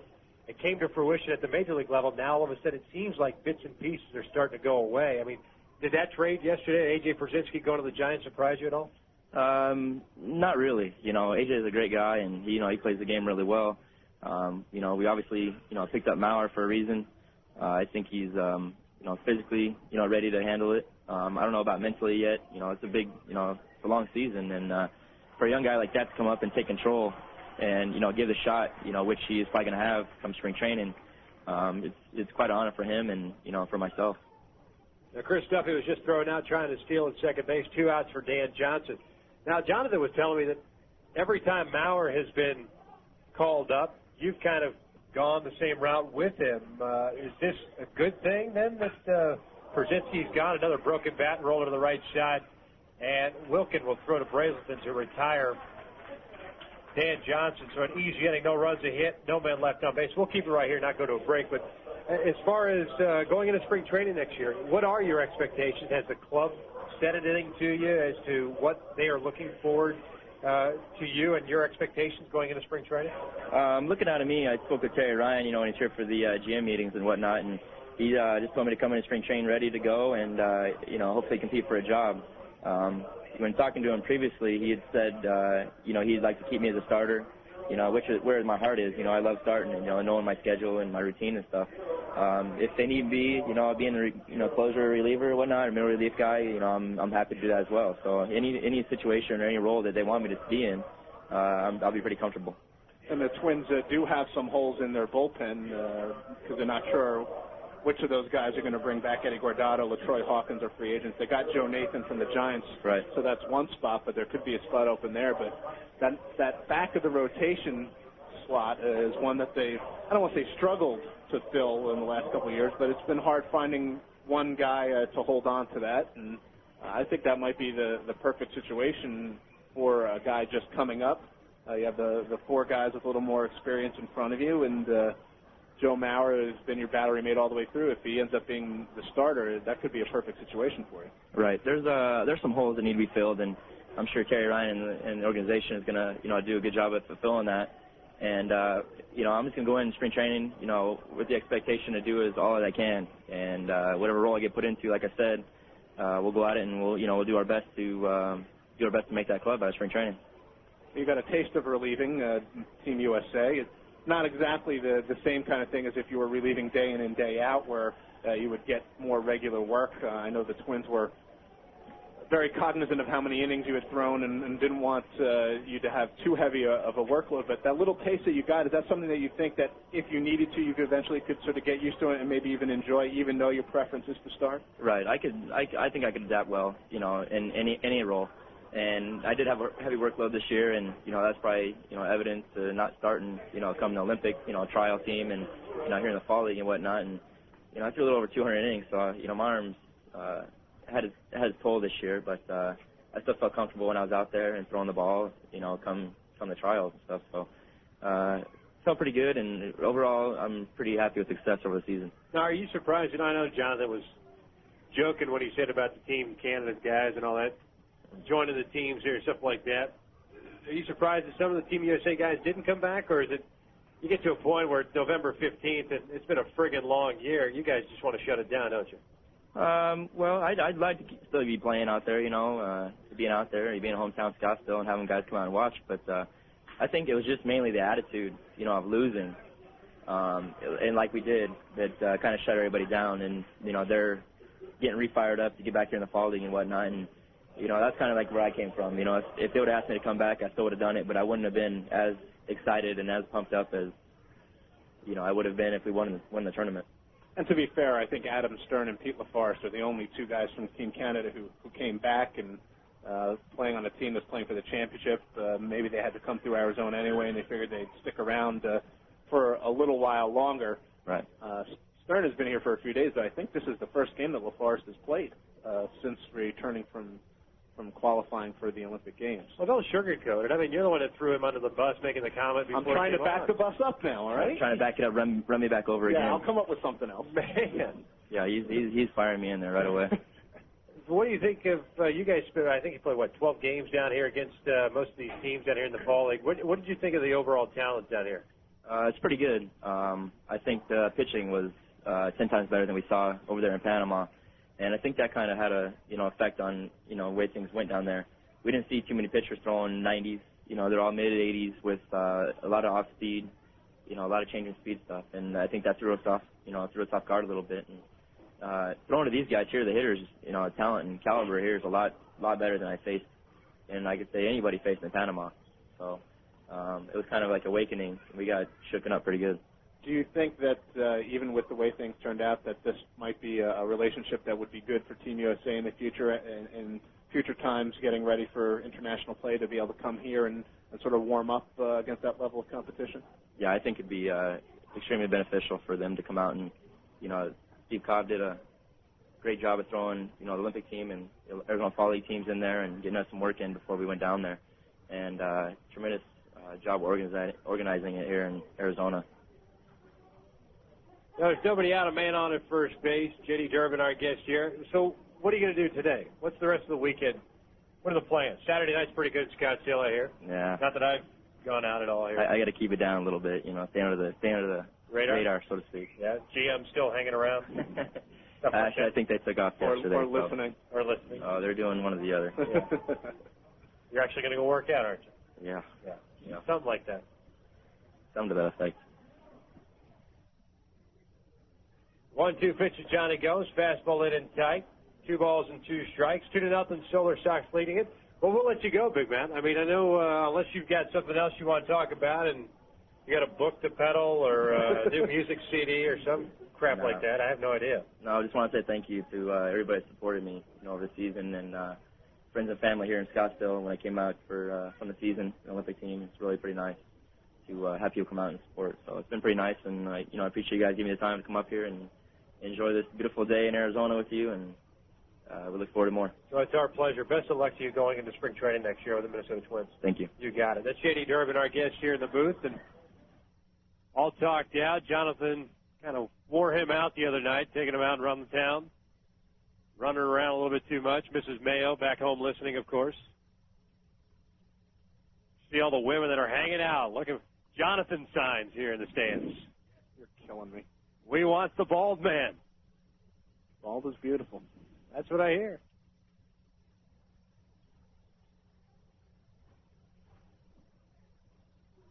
Gomes has a full count now, 3 balls and 2 strikes. Johnston another throw over, and Lewis gets back safely. Richard Lewis single to right field to lead off the top of the 5th inning. 8th hit of the ball game for the Solar Sox. And a very nice guy, very well-spoken, that J.D. Durbin. He also did a journal for us, sort of chronicling his Team USA experiences. He's going to do one last one. Got very good feedback. Gomes pulls one fair just inside the bag at third, down into the corner. Lewis is going to come around to score, and he will make it a 3-0 lead for the Solar Sox. RBI double by Johnny Gomes. I don't know, three-run lead for Dewon Brazelton, the way he has been cruising so far. He'll probably still be out there for a while.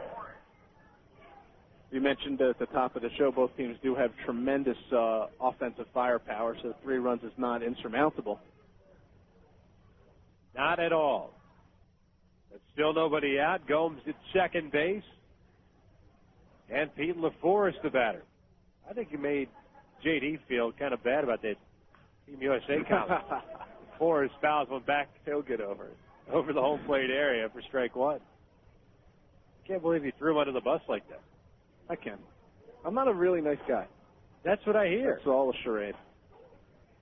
I've heard that about you. Yeah.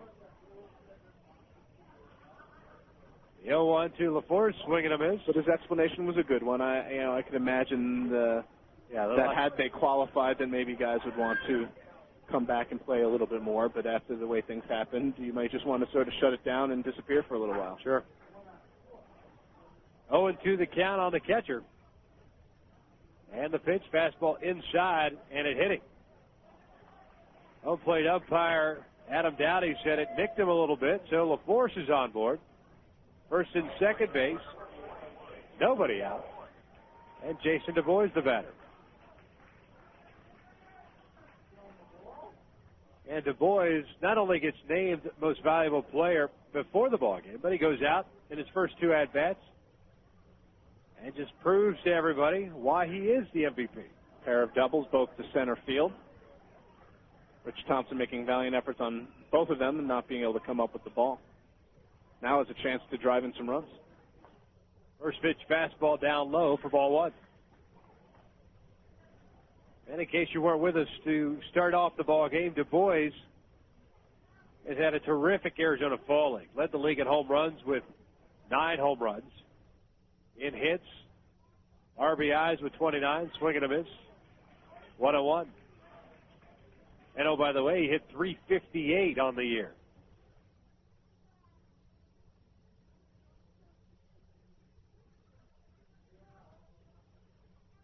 It'll be very interesting to see what happens with that Cubs outfield. Breaking ball in the dirt gets by Dewon. That'll allow the base runners to advance. Gomes goes to third base. LaForce moves to second.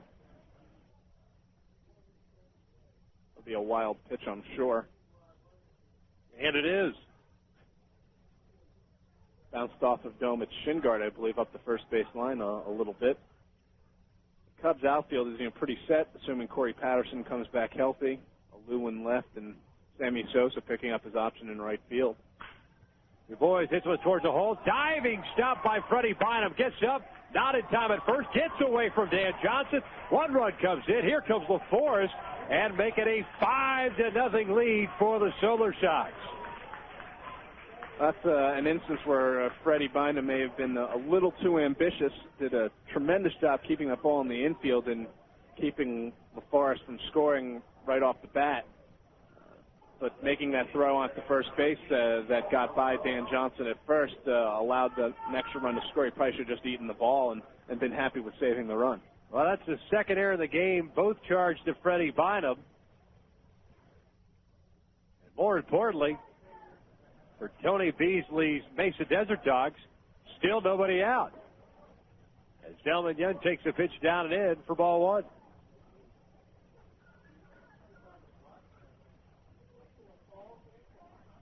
Yeah, after getting out of that bases loaded jam last inning, Mike Johnson is struggling a little bit here. Fastball missing inside. 2 balls and no strikes. Delman Young is 1 for 2. Single with an RBI and a strikeout. 2-0. He fouls one back to the screen. 2 balls and 1 strike.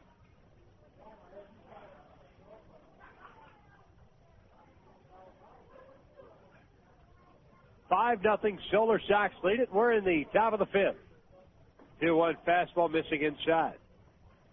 3-1. And now it appears that a pitch that was being called a strike earlier in the game has all of a sudden disappeared out of the arsenal of home plate umpire Adam Dowdy. Maybe Questek is down right now. Perhaps. There's a ground ball right side. Could be 2. And triggered to Bynum for 1 to first in time for the double play.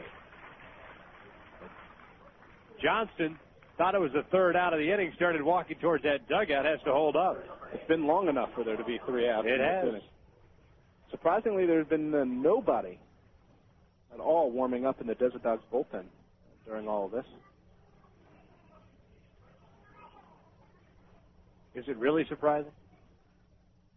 No, I was embellishing slightly. That's liner right to the second baseman, Schrager, and Kelly Johnson retired for the 2nd time of the game. But the Solar Sox do put 3 runs on the board.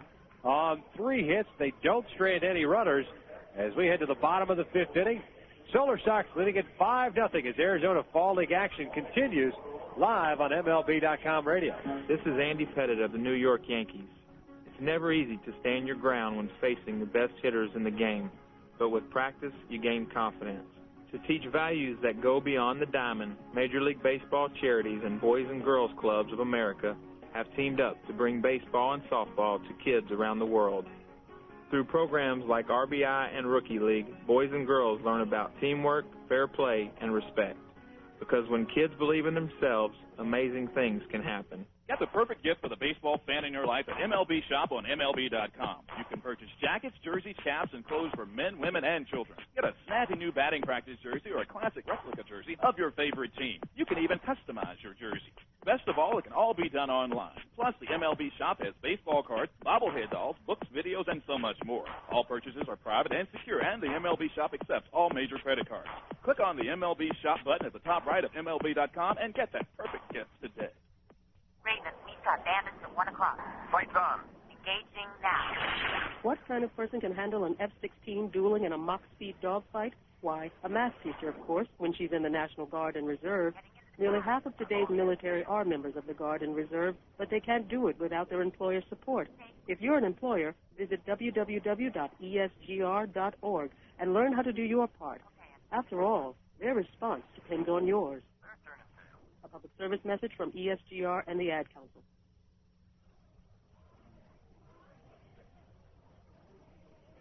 Well, bottom of the 5th inning we go. 5-0. Mesa Solar Sox leading the Mesa Desert Dogs. Dewon Brazelton struck out 2, walked 1, and allowed just 2 hits in this game. As Ryan Delmott will step in and lead it off. First pitch from Brazelton, swung on and missed for strike 1.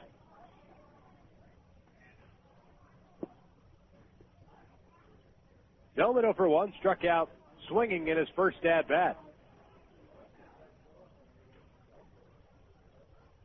0-1 from Brazelton, swing and a miss on the off-speed. Again, Brazelton getting ahead, mixing his off-speed stuff with his fastball. The way he's been pitching, he gets ahead 0-2, 1-2. It's pretty much been it. Right-hander winds the 0-2 fastball away. 1 ball and 2 strikes. 5 runs, 10 hits, and no errors for the Mesa Solar Sox. No runs, 2 hits, 2 errors for the Mesa Desert Dogs.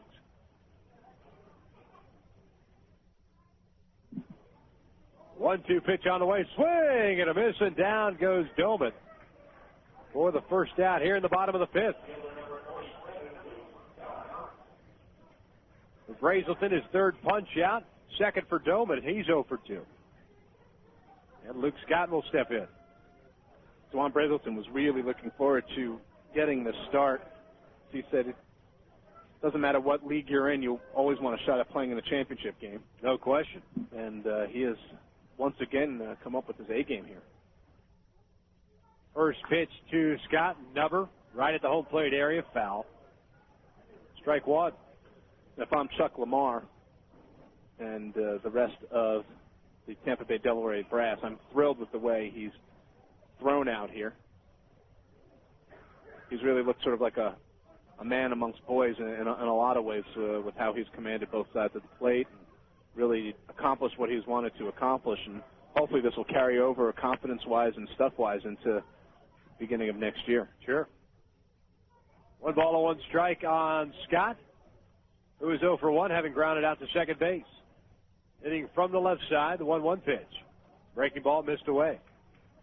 2 balls and a strike.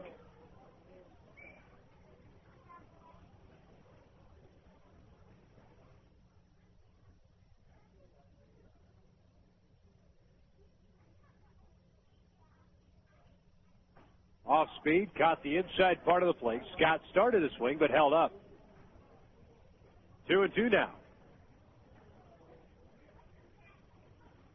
Indians have one of the stronger farm systems in all of baseball, as well as they've made a number of those trades that have allowed them to amass talent. And Scott pulls one into right field. Back goes Du Bois. He's at the warning track. Will make the catch for the second out.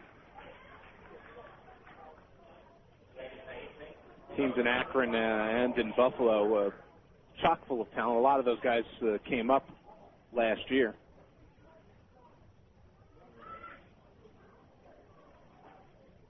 Grady Sizemore, also outfielder, would have been playing in the Fall League had he not been selected for Team USA. First pitch swinging is Strager. Diving stop at third by Harris. Gets up in time for the third out. So the Solar Sox doing it all, offensively and defensively. Second time in this game, Brazelton has retired the side in order. We have played 5, and it's the Solar Sox 5, Desert Dogs nothing. Arizona Fall League Championship game continues right here on MLB.com radio. I'm Bob Costas. This year would have marked Lou Gehrig's 100th birthday. The legendary Iron Horse of baseball gave his heart and soul to America's favorite pastime, but he gave his life and name to the fatal disease, ALS, now best known as Lou Gehrig's disease. You can help strike out ALS. Call the ALS Association at 1-800-782-4747 or log on to alsa.org. Thanks. Your grandparents came here. The long drive, and it's a home run for Joe DiMaggio. Your parents came here. Here comes Roger Maris in to score, and Cepeda pulling the second with a double. Now it's your turn. Number 3,000 for one of the great players of all time, George Brett. Cooperstown, New York. A tradition of excellence for 7 decades. Be a part of it. For information, call 1-888-Hall of Fame. From the first pitch of spring training to the last pitch of the World Series, MLB.com radio brings unique and exclusive coverage of Major League Baseball. That continues during the winter months with Arizona Fall League action, hot stove reports, and baseball winter meetings. In November, check out live and exclusive play-by-play of Arizona Fall League action with the hottest prospects in baseball. December means baseball's winter meetings live from New Orleans as we bring you conversations with the managers and team officials from every ball club. Get the latest news with free agent signings and off-season moves on the Hot Stove Shows. Get updates on winter leagues and the news from the minor leagues on the Baseball America Hour. Number 1 baseball source all year long. This is MLB.com radio.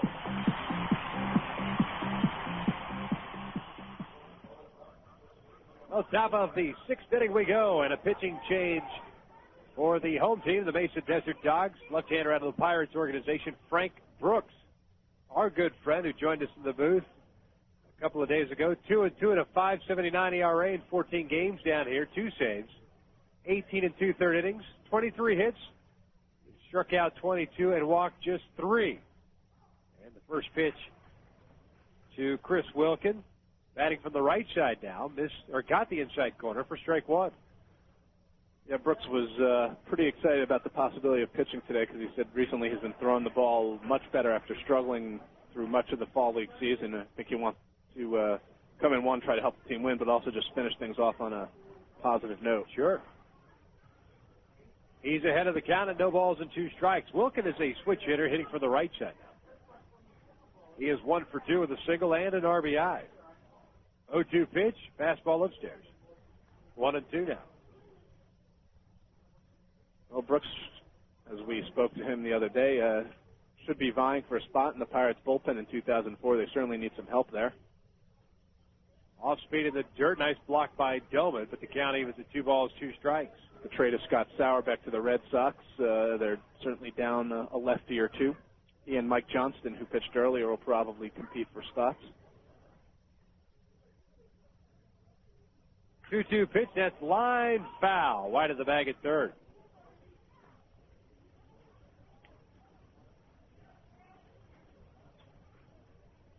Maybe it's just because he's a New Yorker, but reminds me of sort of a young John Franco. Does Frank Brooks. I'm sure he would not mind those comparisons at all. No. The size. Sure. Not a huge guy. There's a breaking ball driven deep to left center field. Back goes Scott, still going back, and he'll make the catch on a run as he reaches at the last moment for the first out. Brooks got away with hanging that breaking ball just a little bit. Wilkin wasn't able to get enough of it to send it over Scott's head. Brenton Harris steps to the plate. Brenton Harris making a fine defensive grab to end the last half of the inning. He is 1 for 1, a single and a walk. Hitting from the right side, takes the pitch low for ball 1.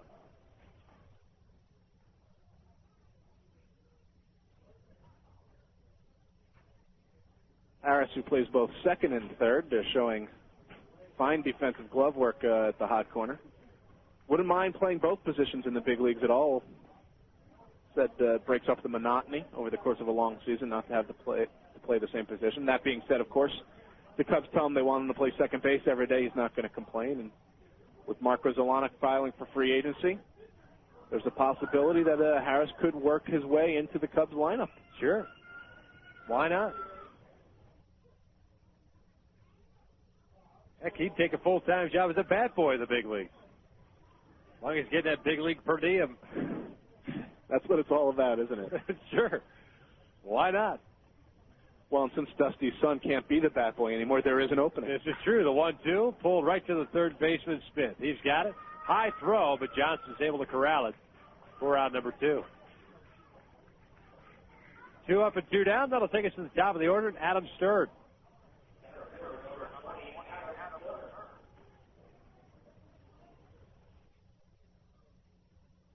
Stern is 1 for 2. He is singled, grounded out. He also has a sac bunt.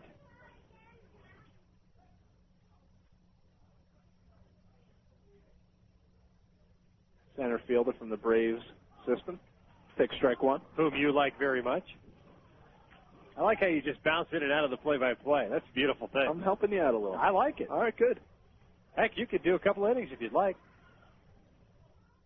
It's all yours. I like how you say that every single prospect is someone I like very much. You thoroughly enjoy their presence. I'm working hard not to call everybody a fine prospect. Fine prospect, yeah. As opposed to a not-so-fine prospect. A rough prospect. 0-2 pitch by Brooks. Breaking ball, low. 1 ball and 2 strikes. Stern with very good speed.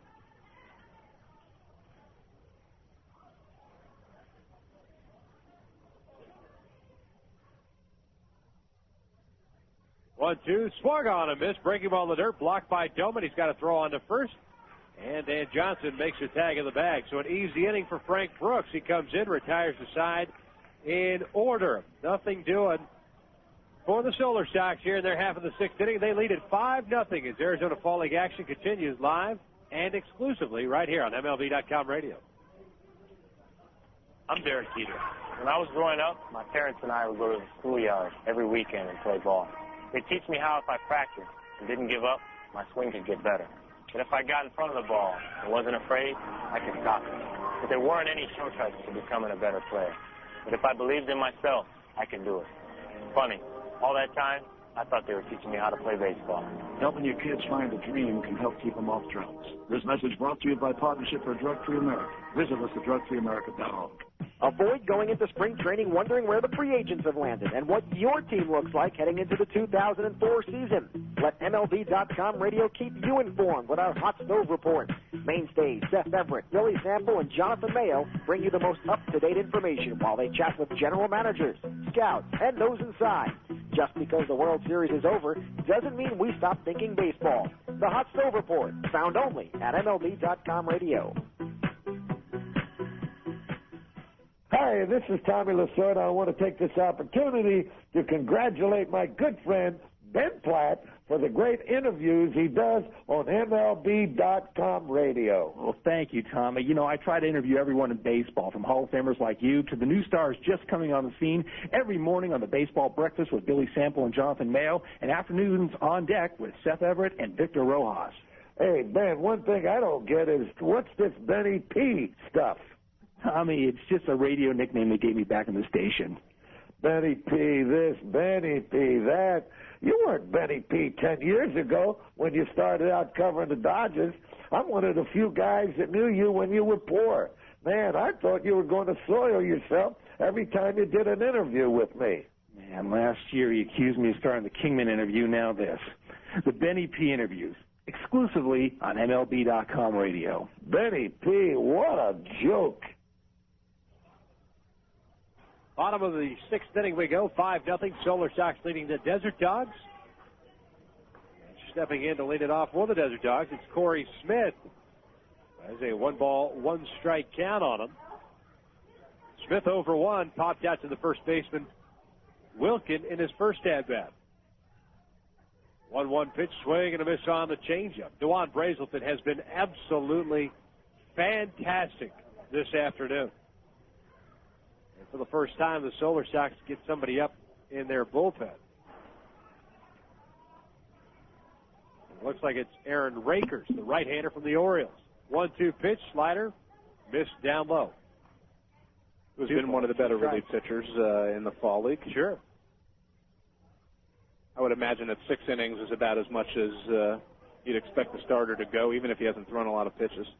Fastball, good hack by Smith. He fouled it back to the screen.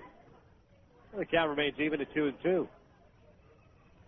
I would suspect you are correct, sir. Thanks for backing me up. My pleasure. 2-2 pitch on the way. Fastball chopped foul.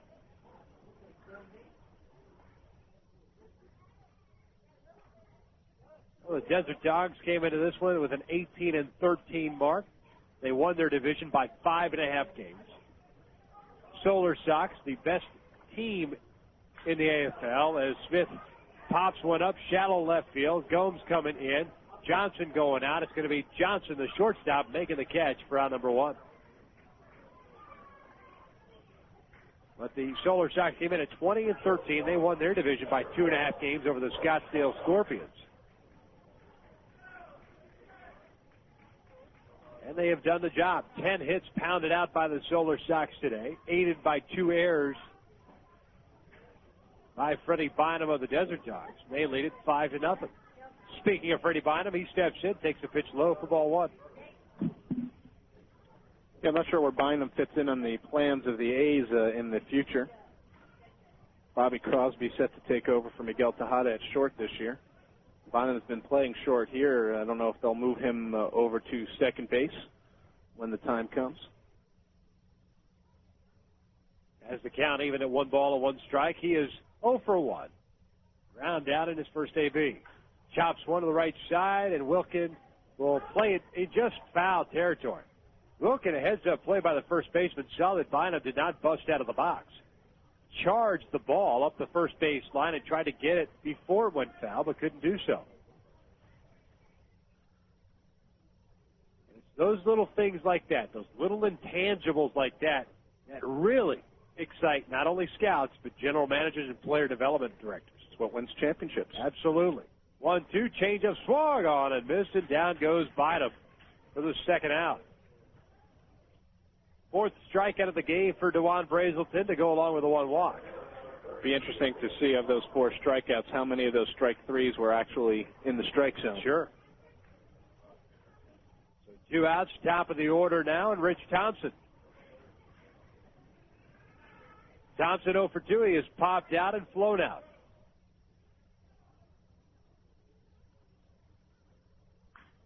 Johnson bolts this one down into that right field corner. Is it enough? Du Bois going back. He'll make the catch of the wall for out number 3. Desert Dogs almost got on the board. But another easy inning for Dewon Brazelton. 2nd consecutive time he retires the side in order.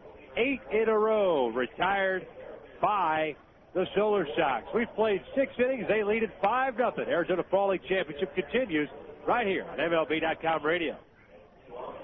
Hey, fantasy baseball freaks and geeks. The Fantasy 411 is back for the 2003 offseason with Corey Schwartz and me, Mike Piano, every Wednesday at 2 p.m. Eastern Time. We'll give you the fantasy impact of all the offseason moves like free agent signings, trades, and even front office changes.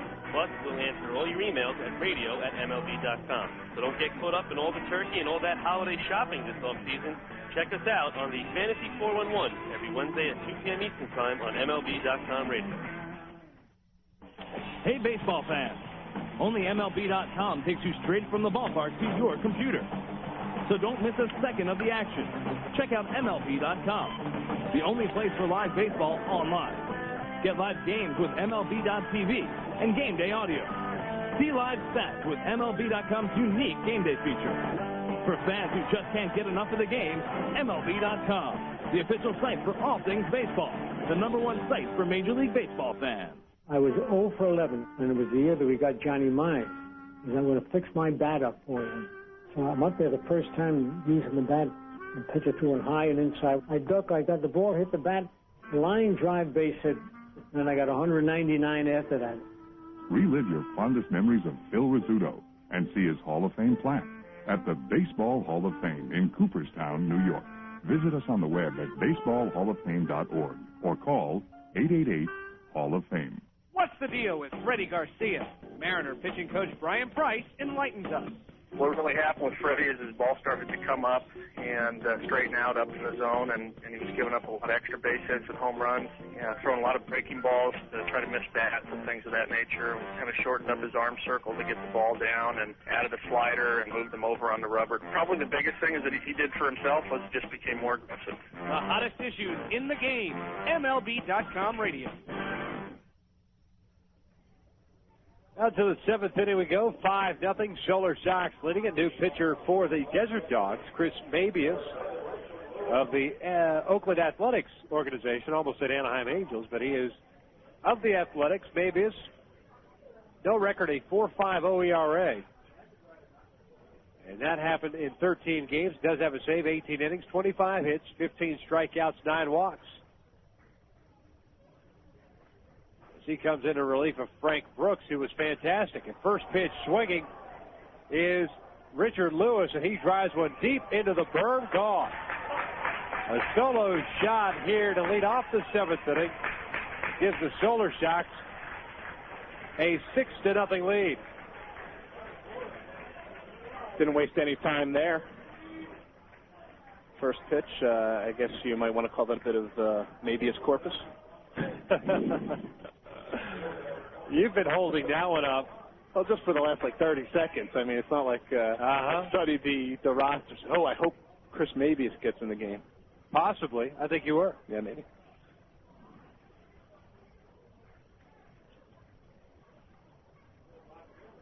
Well, that'll bring up Johnny Gomes, and you've got to be careful here. Check swing. Did he go? First base umpire, Casey Moser, said no, he didn't. 1-0 the count. Gomes this afternoon.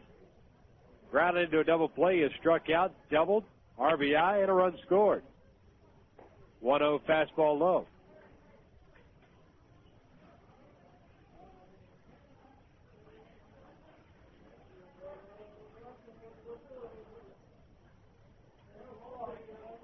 Two-0 pitch, fastball downstairs. 3 balls and no strikes. Not exactly the way you want to start out your last outing of the 2003 season. It's true. 3-0 is in there. 3-1 the count.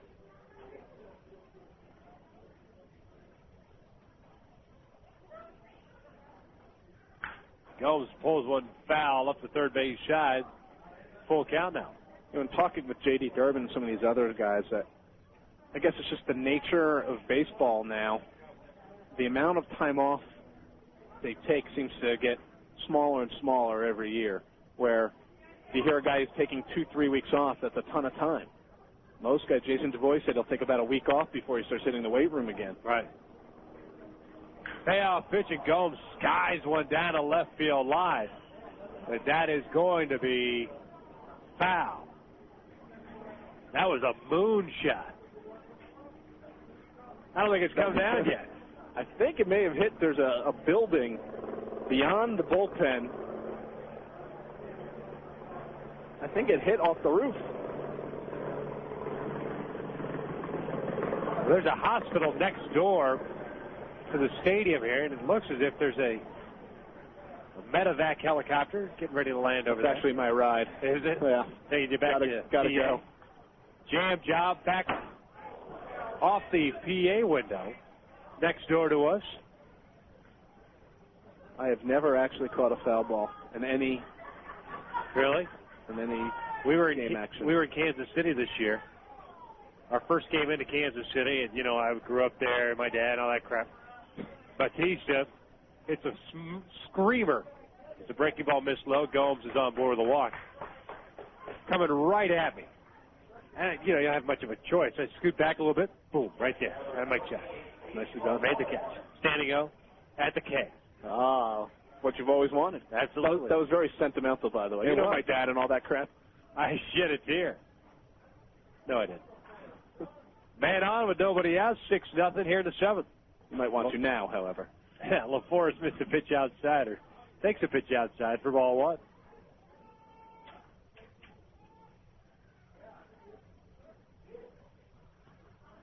The Devil Rays have always liked LaForest's bat.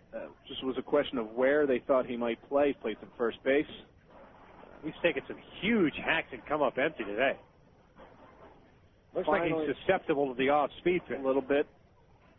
He's getting a little more comfortable behind the plate. He was actually in the fall league last year, but barely played, but said it benefited him tremendously. He caught bullpens pretty much, 4 or 5 bullpens a day, and just getting used to that. He hadn't been a full-time catcher. That was his first year.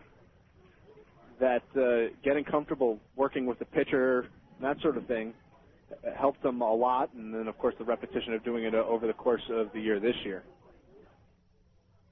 Well, he's got a 1-ball, 2-strike count here against Mabius. 1-2. There's a ground ball to the right side. Schrager's got it. To Bynum for 1 to first. Double play.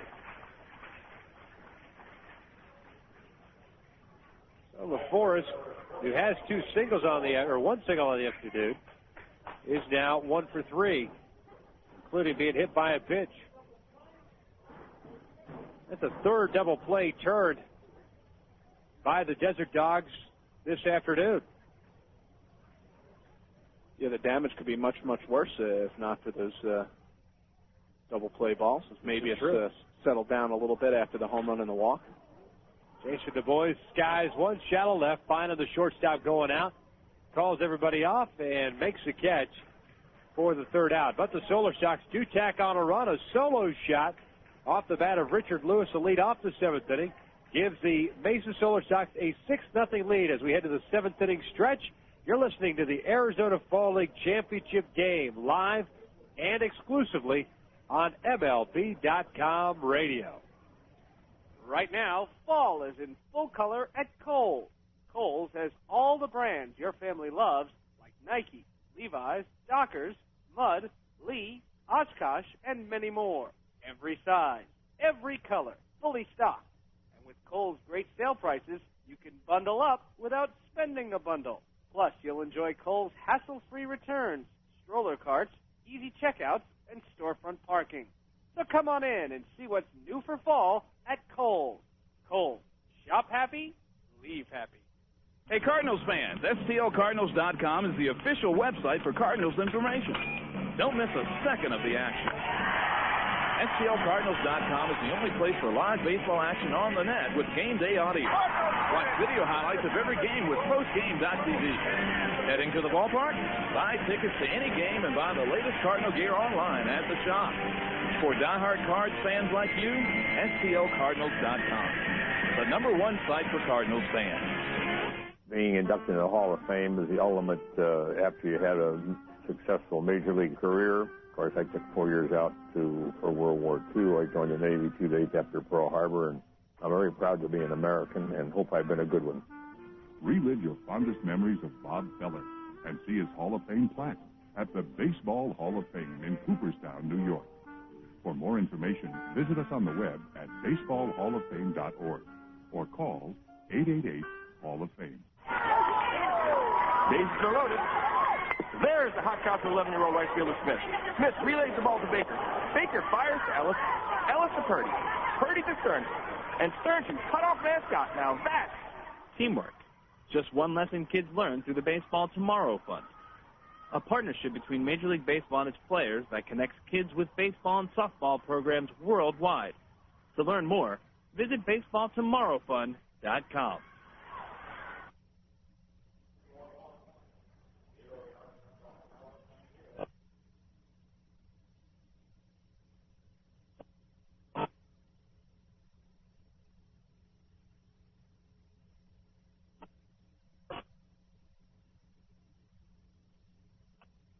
Relief of Dewon.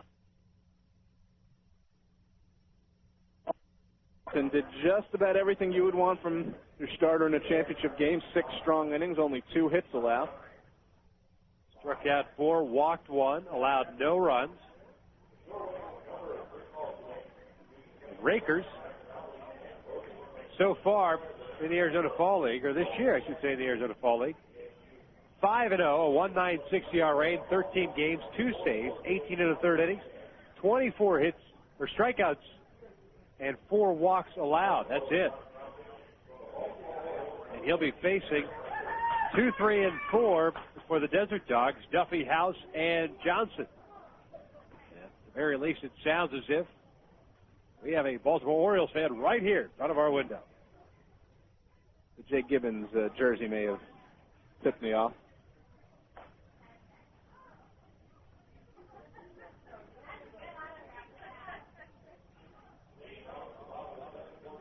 Well, a lot of nice prizes being handed out this afternoon via the raffle. A lot of autographed items. Yes. Nice crowd on hand. Nice all-around crowd on hand. Chris Duffy leads it off. He is 2 for 2 with 2 singles, and Rakers delivers first pitch fastball in there. 0-1 the count. 11 hits pounded out by the Solar Sox. Just 2 for the Desert Dogs. 0-1, off speed, pulled foul, wide of the bag at first. I think Aaron Rakers, with his performance here in the Fall League, he spent the year at AAA Ottawa. He's worked his way into a possible bullpen spot in Baltimore in 2004.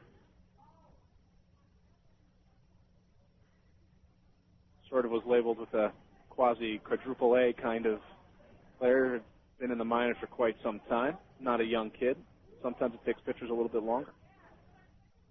0-2 pitch from Rakers. There's a little number towards the third baseman Harris. He's got it. Got to hurry. Good strong throw. Not in time. Looked as if the throw pulled Wilkin off the bag slightly. And Harris, a little hesitation as opposed to charging the ball, played it on the backside, and Duffy gets an infield single, his 3rd hit of the game. That's what really cost them. Ball had a lot of topspin on it, and Harris got caught in between and ended up back on his heels a little bit, and took him a little bit longer to field and throw, and that's why Duffy was able to use his speed to beat it out. Sure. So man on for the Desert Dogs here in the bottom of the 7th inning. First pitch to J.R. House. He went around, tried to hold up his swing, but couldn't. 0-1. House is 0 for 2, grounded into a double play in the first, struck out in the 4th. Solar Sox getting on top early, a solo run in the 2nd inning to make it 1-0. Tacked on another run in the 4th. Take a 2-0 lead. And kind of broke the game open in the 5th inning when they scored 3 times on 3 hits. And then tacked on a solo home run in the top half of this inning, the 7th, by Richard Lewis. And that's where we stand right now, 6-0 Solar Sox. Rakers sets the 0-2 pitch on the way, breaking ball low. 1 ball and 2 strikes.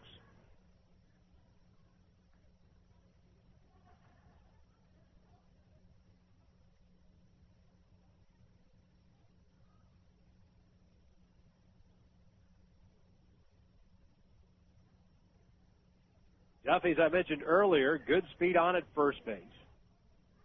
Breaking ball caught the top part of the strike zone, and House goes down looking. J.R. House did not like the call. Second time he is struck out of this game. First out of the inning.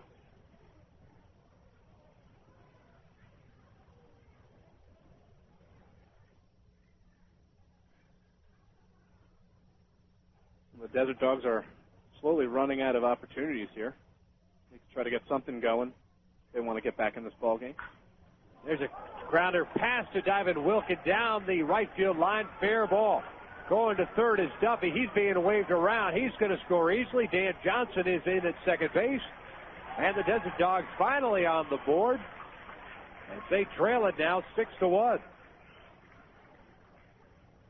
As if they were answering my call to action. That's right. 31st RBI for Dan Johnson.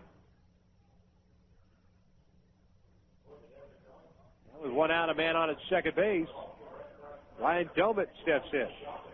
I believe Kelly Shopik, the Red Sox catching prospect, will pinch hit for Ryan Domet. Shopik, a guy whose name has been floated about as far as trade rumors are concerned. Really? I would be very surprised if the Red Sox would trade him at this point unless they're positive that they're going to bring Jason Varitek back. Varitek will be a free agent after the 2004 season, and that will be right about when Shopik could and should be ready to step in as a big league catcher. Shopik pops one up behind the home plate area. LaForest going back near the screen. He'll run out of room. No. Shot.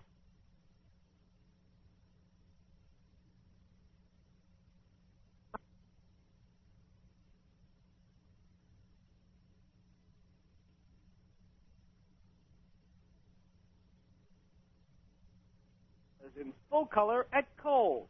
Kohl's has all the brands your family loves, like Nike, Levi's, Dockers, Mud, Lee, Oshkosh, and many more. Every size, every color, fully stocked. And with Kohl's great sale prices, you can bundle up without spending the bundle. Plus, you'll enjoy Kohl's hassle-free returns, stroller carts, easy checkouts, and storefront parking. So come on in and see what's new for fall at Kohl's. Kohl's. Shop happy, leave happy. Hey, Cardinals fans, STLCardinals.com is the official website for Cardinals information. Don't miss a second of the action. STLCardinals.com is the only place for live baseball action on the net with game day audio. Watch video highlights of every game with postgame.tv. Heading to the ballpark? Buy tickets to any game and buy the latest Cardinal gear online at the shop. For diehard Cards fans like you, STLCardinals.com. The #1 site for Cardinals fans. Being inducted in the Hall of Fame is the ultimate after you had a successful major league career. Of course, I took 4 years out for World War II. I joined the Navy 2 days after Pearl Harbor, and I'm very proud to be an American and hope I've been a good one. Relive your fondest memories of Bob Feller and see his Hall of Fame plaque at the Baseball Hall of Fame in Cooperstown, New York.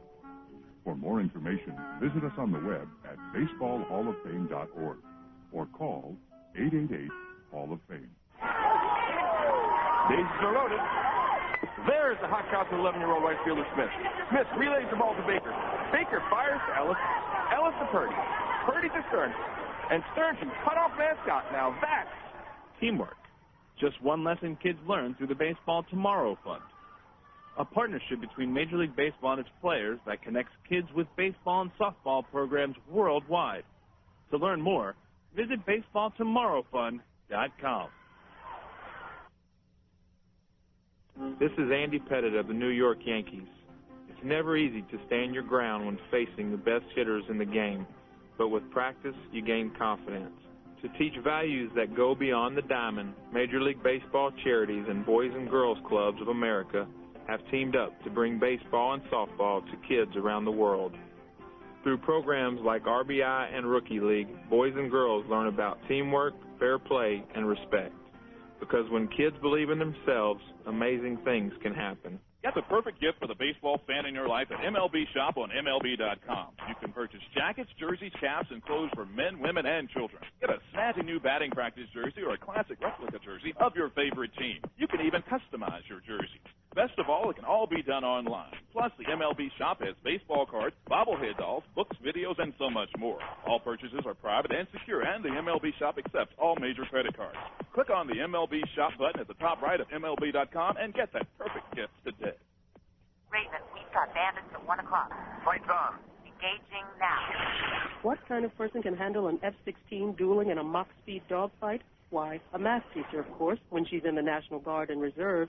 Nearly half of today's military are members of the Guard and Reserve, but they can't do it without their employer support.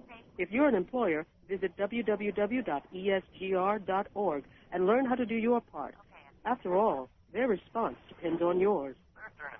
A public service message from ESGR and the Ad Council. I'm Bob Costas. This year would have marked Lou Gehrig's 100th birthday. The legendary Iron Horse of baseball gave his heart and soul to America's favorite pastime, but he gave his life and name to the fatal disease, ALS, now best known as Lou Gehrig's disease. You can help strike out ALS. Call the ALS Association at 1-800 782-4747 or log on to alsa.org. Thanks. Your grandparents came here. The long drive, and it's a home run for Joe DiMaggio. Your parents came here. Here comes Roger Maris in to score, and Cepeda pulling the second with a double. Now it's your turn. Number 3,000 for one of the great players of all time, George Brett. Cooperstown, New York. A tradition of excellence for 7 decades. Be a part of it. For information, call 1-888-Hall of Fame. From the first pitch of spring training to the last pitch of the World Series, MLB.com radio brings unique and exclusive coverage of Major League Baseball. That continues during the winter months with Arizona Fall League action, hot stove reports, and baseball winter meetings. In November, check out live and exclusive play-by-play of Arizona Fall League action with the hottest prospects in baseball. December means baseball's winter meetings live from New Orleans as we bring you conversations with the managers and team officials from every ball club. Get the latest news with free agent signings and off-season moves on the Hot Stove Shows. Get updates on winter leagues and the news from the minor leagues on the Baseball America Hour. Number one baseball source all year long. This is MLB.com radio.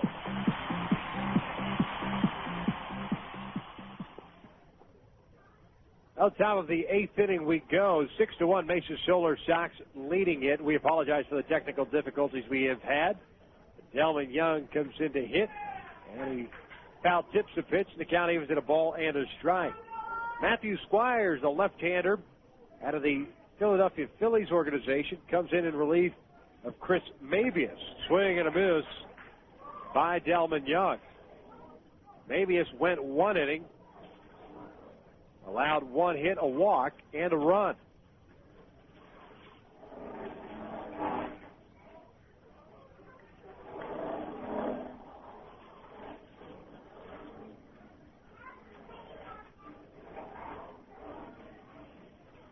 The 2-2 pitch, that's chopped foul. Count remains 2 balls, 2 strikes. Delman Young is 1 for 3. A single with an RBI, a strikeout, and he's grounded into a double play. And he pulls one foul wide of the bag. Did he actually get an RBI for that with the first run of the game? Yeah. Field hit? Oh, yeah. We gave him the RBI. We don't mess around here in the Arizona Fall League. I'm not going to get into an argument if that's your scoring rules here. Young fouls one back and out of play.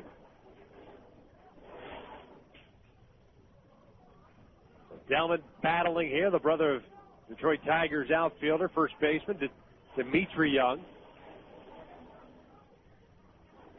2-2, fastball missing down and in.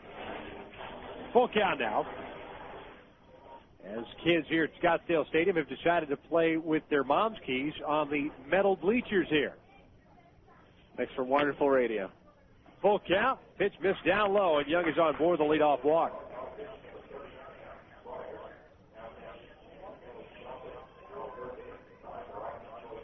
Kelly Johnson will be the batter. Kelly Shopik stayed in the game after pinch hitting for Ryan Domit last half inning to take over catching duties.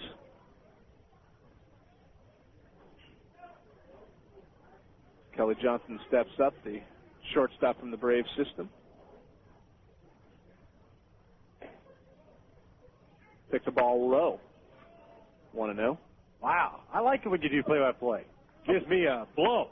I'll do a little play-by-play for you here. I know you're writing as well. That's all right. Multitasking. And you have to when you work for MLB and so many things to cover, so many things to do. Johnson takes a fastball letter high for strike 1, 1-1. Lefty against lefty here. Well, you don't have to cut me off in mid-sentence. Yeah, I do. If you were saying anything, I would have let you go.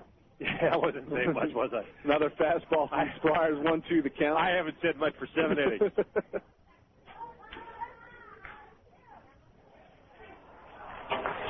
That's off Schrager's glove.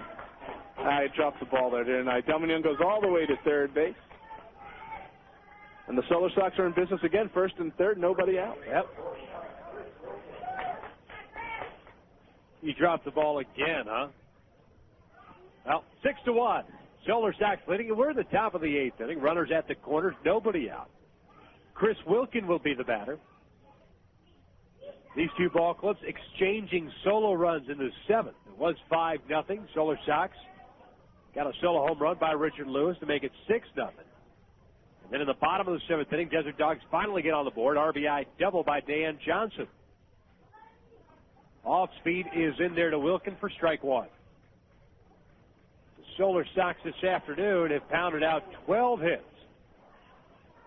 Juan Brazelton was fantastic for the Solar Sox, going 6 innings. That fastball missed inside.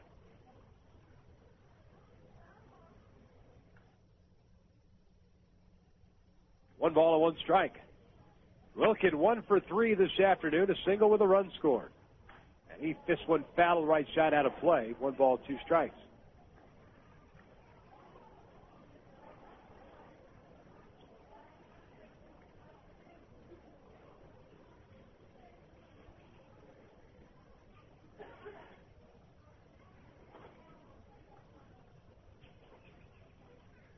One-two pitch on away from Squires. Breaking ball down low. Shopik was able to block it. Runners could not advance. 2 balls and 2 strikes now.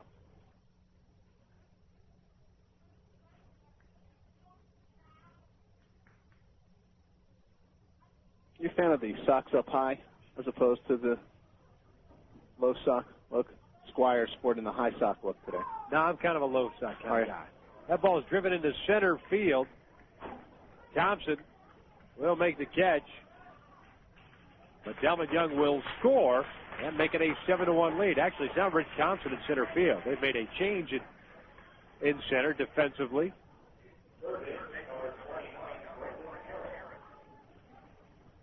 It looks as if it is Nick Swisher, the Oakland Athletic Nick Swisher out there. But credit Wilkin with a sac fly, his second run batted in this afternoon. 1 out now. Man at first, Brendan Harris will be the batter.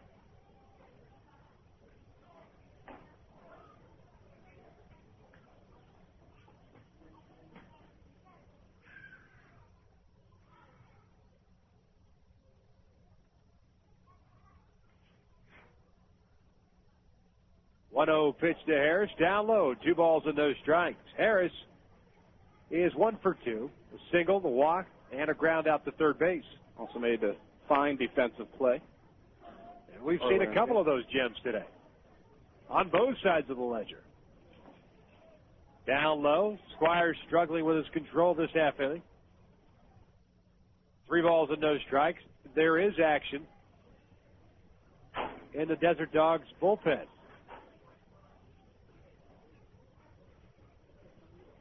Looks like it's Brian Hebson, the right-hander out of the Red Sox organization.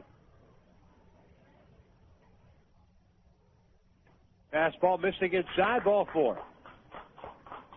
So Squires has been ineffective coming in here, especially trying to keep the Solar Sox at bay. He has walked 2, given up a single, and allowed a run. Chris Mabius went an inning, gave up a hit. Walked 1, gave up a run. And it was a home run by Richard Lewis. I think that this might be Squires' last batter. Leave the lefty in to face the left-handed hitting Adam Stern. By then, Hebson, who's been outstanding this fall league season, should be ready for the Desert Dogs if needed. That fastball was in there for strike 1 on Adam Stern, the leadoff man.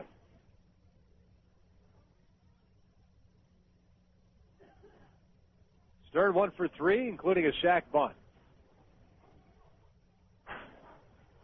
0-1 pitch on away. Breaking ball caught the inside part of the plate. Froze Stern.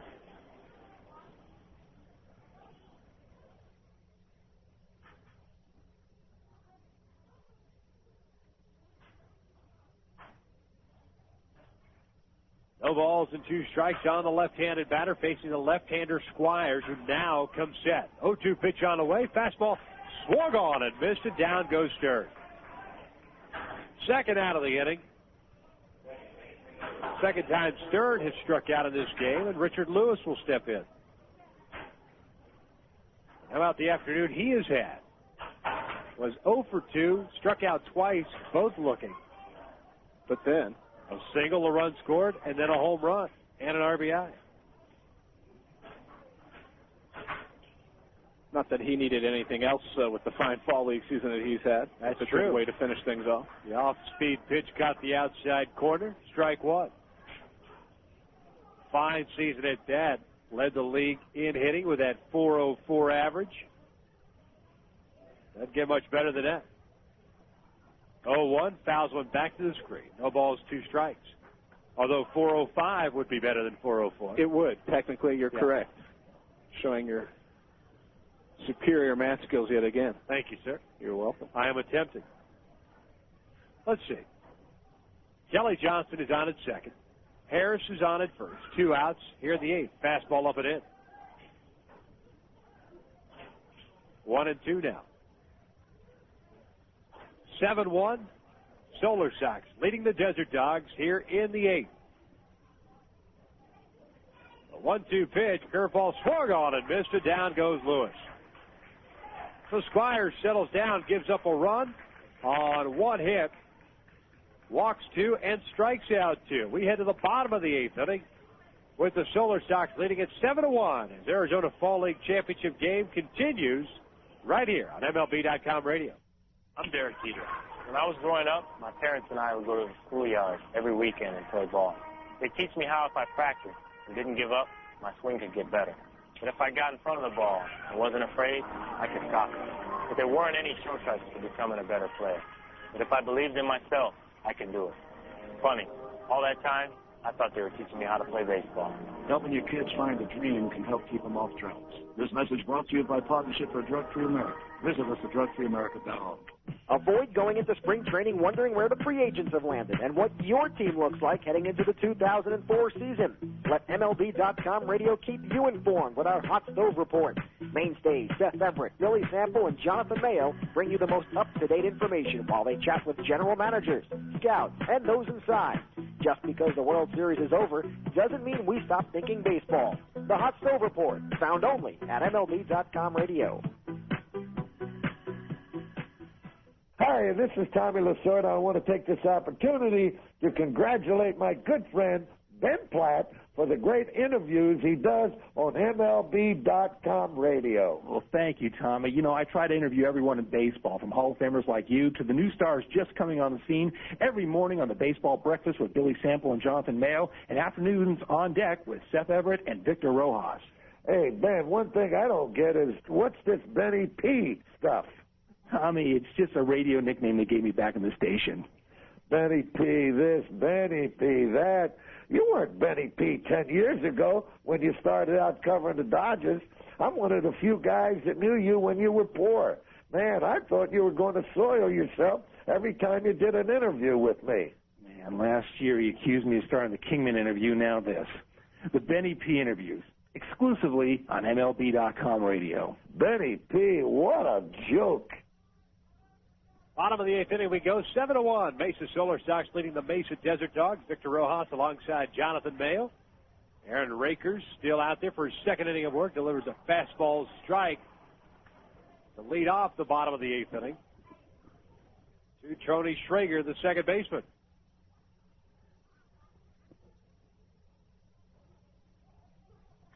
Schrager fouls one back into the screen. No balls and 2 strikes. Second baseman is 0 for 1, walked, and he is grounded out. Some action in the Solar Sox bullpen as Scott Dewon begins to get loose. 0-2 pitch. There's an off-speed pitch looped into shallow left center field. Base hit. Schrager will round first, and there's a collision out in the outfield. Ball gets away towards left field. Schrager rounds second, goes to third. He's being waved around. Is he going to score? Yes, he is. An inside the park home run off the bat of Tony Schrager makes it a 7-2 deficit. Got the crowd going a little bit here. Stern and Gomes going for the ball in left field. It was rolling out towards left field. It should have just been a single. Gomes slid to avoid Stern. and one of them kicked it into the other, and it shot towards left field. Well, Schrager was thinking, too, right from the outset, so I think he might have been able to hustle a double out of that since it sort of rolled around for a little bit, but the collision obviously allowed him to come all the way around to score. So Aaron Rakers has had an interesting 2 innings. 2 runs have scored on his watch, but he has struck out 3. First pitch, or second pitch, I should say, to Corey Smith. Missed outside.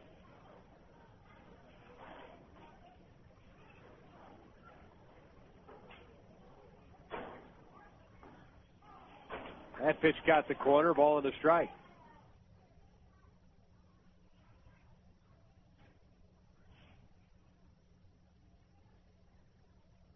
Smith batting from the left side against the right-hander Akers. 1-1. Missing low. 2 balls and a strike. Pardon me, it is Rodney Choi Fu, the new batter. Both from the Indians, and Choi Fu pops one up down the left field side, and that'll find its way to the seats.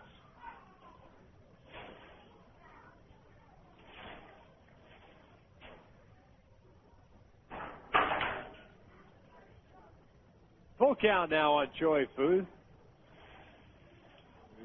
Here in the Arizona Fall League, hit 243. A double and 10 runs batted in. Payoff pitch, and that's pulled down in that right field corner. Is it enough? Foul. One hop the fence. And Aaron Rakers, who has been fantastic here in the Fall League, has struggled in the 2 innings of work here, although he does have 3 strikeouts. Choi Fu just a little bit out in front. And to be fair to Rakers, that last play, as you pointed out, should not have resulted in a run off the bat. It wasn't even hit all that hard. Choi Fu played in Kinston in 2003. Resides in Hawaii. Payoff pitch. He slaps one right to the third baseman Harris. Knocks it down, gets up, throws him out at first base. Well, we have seen some good defensive plays this afternoon, Mr. Mayo. Yeah, a couple from Brandon Harris down at the hot corner. Did well to knock that ball down and knew he had enough time to get up, make the throw to first base in plenty of time. So with 1 out now here in the 8th.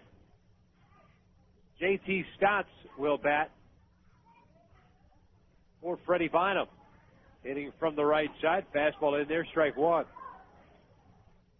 Stotts a .333 average with 8 runs batted in. And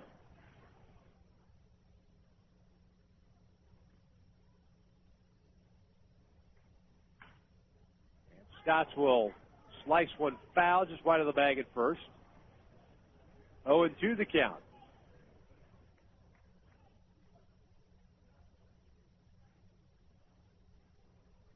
In the bottom of the 8th inning, both teams with solo runs in each half of the 7th and 8th innings.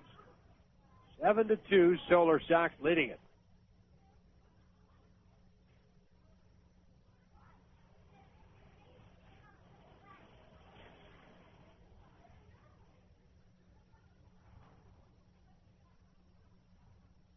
On the way, check swing, little slow roller up the third base line. Rakers is going to let it roll, and he is in trouble because it's an infield single.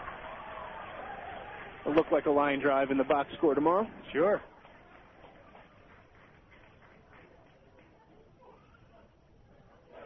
J.T. Stotts is on board. 6th hit of the game for the Desert Dogs. And that'll bring up Nick Swisher. Pat Kelly's going to call time. Left-hand hitting Swisher up. And I think Pat Kelly is going to go to the bullpen. Scott Doman, the Rockies reliever, has been warming and is ready. Well, he's going to come in. That means we're going to pause right here. 1 out here at the bottom of the 8th inning. 1 run in for the Desert Dogs. They trail at 7-2. Man on at first base, as the Arizona Fall League Championship game continues right here on MLB.com radio. Hey, fantasy baseball freaks and geeks, the Fantasy 411 is back for the 2003 offseason with Corey Schwartz and me, Mike Ciano, every Wednesday at 2 p.m. Eastern Time. We'll give you the fantasy impact of all the offseason moves like free agent signing, trades, and even front office changes. Plus, we'll answer all your emails at radio@MLB.com. So don't get caught up in all the turkey and all that holiday shopping this offseason. Check us out on the Fantasy 411 every Wednesday at 2 p.m. Eastern Time on MLB.com radio. Hey, baseball fans. Only MLB.com takes you straight from the ballpark to your computer. So don't miss a second of the action. Check out MLB.com, the only place for live baseball online. Get live games with MLB.tv and game day audio. See live stats with MLB.com's unique game day feature. For fans who just can't get enough of the game, MLB.com, the official site for all things baseball, the #1 site for Major League Baseball fans. I was 0 for 11, and it was the year that we got Johnny Mine. Because I'm going to fix my bat up for him. So I'm up there the first time using the bat and pitch it to him high and inside. I duck, I got the ball, hit the bat, line drive, base hit, and I got 199 after that. Relive your fondest memories of Phil Rizzuto and see his Hall of Fame plaque at the Baseball Hall of Fame in Cooperstown, New York. Visit us on the web at baseballhalloffame.org or call 888-HALL-OF-FAME. What's the deal with Freddie Garcia? Mariner pitching coach Brian Price enlightens us. What really happened with Freddie is his ball started to come up and straighten out up in the zone, and he was giving up a lot of extra base hits and home runs, throwing a lot of breaking balls to try to miss bats and things of that nature. We kind of shortened up his arm circle to get the ball down and added a slider and moved him over on the rubber. Probably the biggest thing is that he did for himself was just became more aggressive. The hottest issues in the game, MLB.com radio. Welcome back out to Scottsdale Stadium. It's 7-2. Solar Sox leading it. Man on at first base. Swisher will come up and face the right-hander, Scott Dewon, out of the Colorado Rockies organization. 1-1 and a 3.86 ERA. In 12 games, he does have 2 saves. 16 in the third innings, 11 hits allowed. He has struck out 17, walked 8. Swisher, 275 average, 3 doubles. 2 triples, a home run, 9 runs batted in. Dillman's first pitch is popped up, shallow center field. Stern coming in, Lewis going out. Lewis making the play for round number 2. So a little bit of impatience on the part of Nick Swisher. Ball club trailing by 5 runs late in the game. Swinging at the first pitch he sees, pops up. 2 outs now for Chris Duffy.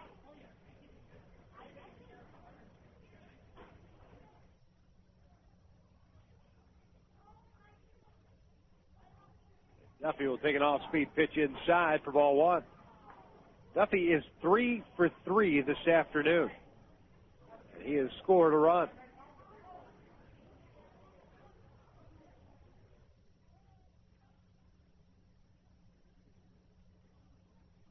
.1-0 fastball away. 2 balls and no strikes.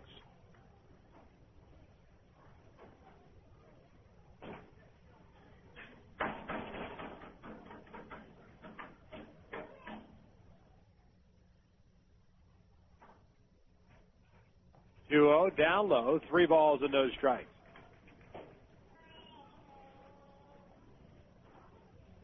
Got to make manager Pat Kelly happy. Relief pitcher come in with a 5-run lead and not being able to find the strike zone. That pitch missed outside, and Duffy's on board for the 4th time in this game.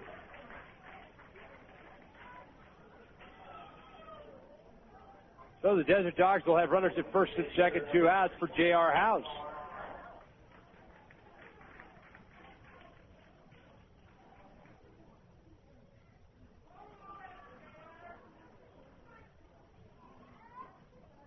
House was chosen as a catcher on the all-prospect team, ahead of other catchers like Jeff Mathis, who was considered as well, Kelly Shoppett, Justin Huber. Some good catching talent in the minor leagues these days.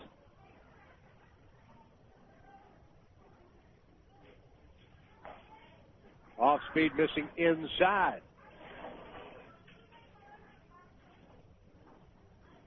1 ball and no strikes. 5 straight balls now from Dillman.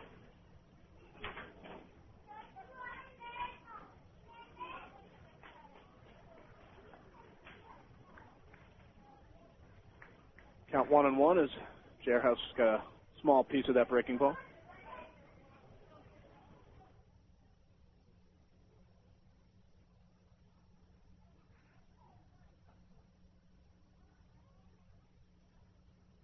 One to House. Breaking ball caught the outside part of the plate. 1 ball and 2 strikes.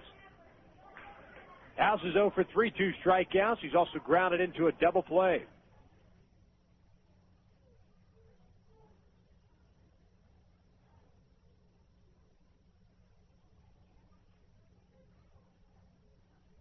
Elman comes set, the 1-2 offering. Breaking ball caught the outside corner. Down goes House. 3rd strikeout of the game for the big man. And the Desert Dogs will strand 2, but they do score a run. Home run, inside the park home run by Tony Schrager. Gives the Desert Dogs another run as they trail it 7-2 after 8. We head to the 9th. Arizona Fall League Championship game continues live and exclusively on MLB.com radio. This is Andy Pettit of the New York Yankees. It's never easy to stand your ground when facing the best hitters in the game, but with practice, you gain confidence. To teach values that go beyond the diamond, Major League Baseball charities and Boys and Girls Clubs of America have teamed up to bring baseball and softball to kids around the world. Through programs like RBI and Rookie League, boys and girls learn about teamwork, fair play, and respect. Because when kids believe in themselves, amazing things can happen. Get the perfect gift for the baseball fan in your life at MLB Shop on MLB.com. You can purchase jackets, jerseys, caps, and clothes for men, women, and children. Get a snappy new batting practice jersey or a classic replica jersey of your favorite team. You can even customize your jersey. Best of all, it can all be done online. Plus, the MLB Shop has baseball cards, bobblehead dolls, books, videos, and so much more. All purchases are private and secure, and the MLB Shop accepts all major credit cards. Click on the MLB Shop button at the top right of MLB.com and get that perfect gift today. Raven, we've got bandits at 1 o'clock. Fight's on. Engaging now. What kind of person can handle an F-16 dueling in a Mach-speed dogfight? Why, a math teacher, of course, when she's in the National Guard and Reserve. Nearly half of today's military are members of the Guard and Reserve, but they can't do it without their employer support. If you're an employer, visit www.esgr.org and learn how to do your part. After all, their response depends on yours. A public service message from ESGR and the Ad Council. Well, to the top of the 9th we go, 7-2. Mesa Solar Sox leading it. Brian Hebson, the right-hander out of the Boston Red Sox organization, the new pitcher for the Desert Dogs. Hebson so far down here 4-0 and a 1.83 ERA, 14 games. 1 save, 19 and 2/3 innings, 12 hits. He struck out 18, walked 3. And that 1.83 earned run average was second in the league behind the Yankees' Ramon Ramirez. You got to like a 3 walks in 20 innings. Yeah, pretty good numbers. First pitch from Hebson, fastball in there for strike 1 on Johnny Gomes. Hebson comes in place of Squires, who went an inning, gave up a hit, struck out 2, walked 2, and a run. 0-1 to go. Swing and a miss. Couldn't catch up to the fastball. No balls, 2 strikes. Gomes is 1 for 3, a double, strikeout, fly ball out, and a walk. The 0-2, a little jam job, a little flare to the right side. Second baseman Schrager's got it in the outfield grass. 1 hop to Johnson in time for the first out. Nice play by Schrager, ranging to his right.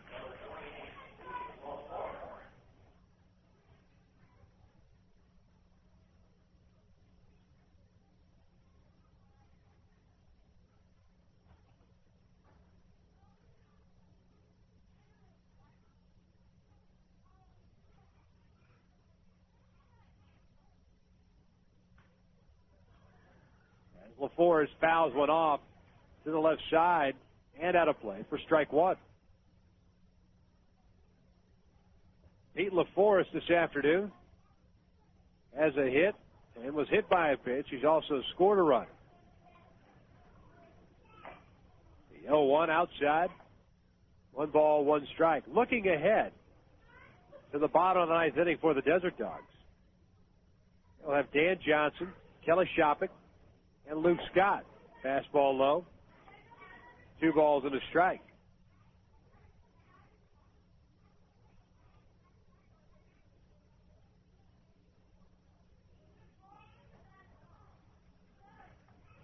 That fastball caught the corner to even a count of 2 balls and 2 strikes.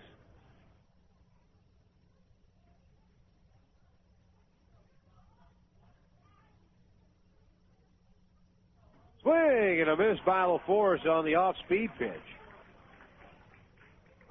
That is the second out of the inning. So with 2 outs, that'll bring up Jason DuBois.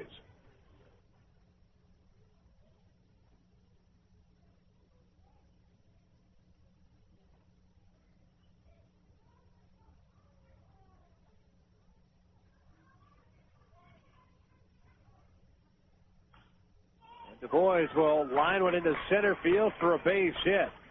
His 3rd hit of the game makes him 3 for 4. 1 single, 2 doubles, 2 runs scored. Pardon me. He is 4 for 5. 2 singles, 2 doubles. It's so excited at the fact that the MVP has had a very fine game here, the championship game, to boot. Not that he needed to validate him as the choice for MVP. Well, sure. But you never know. First pitch to Delman, Young missed down and away.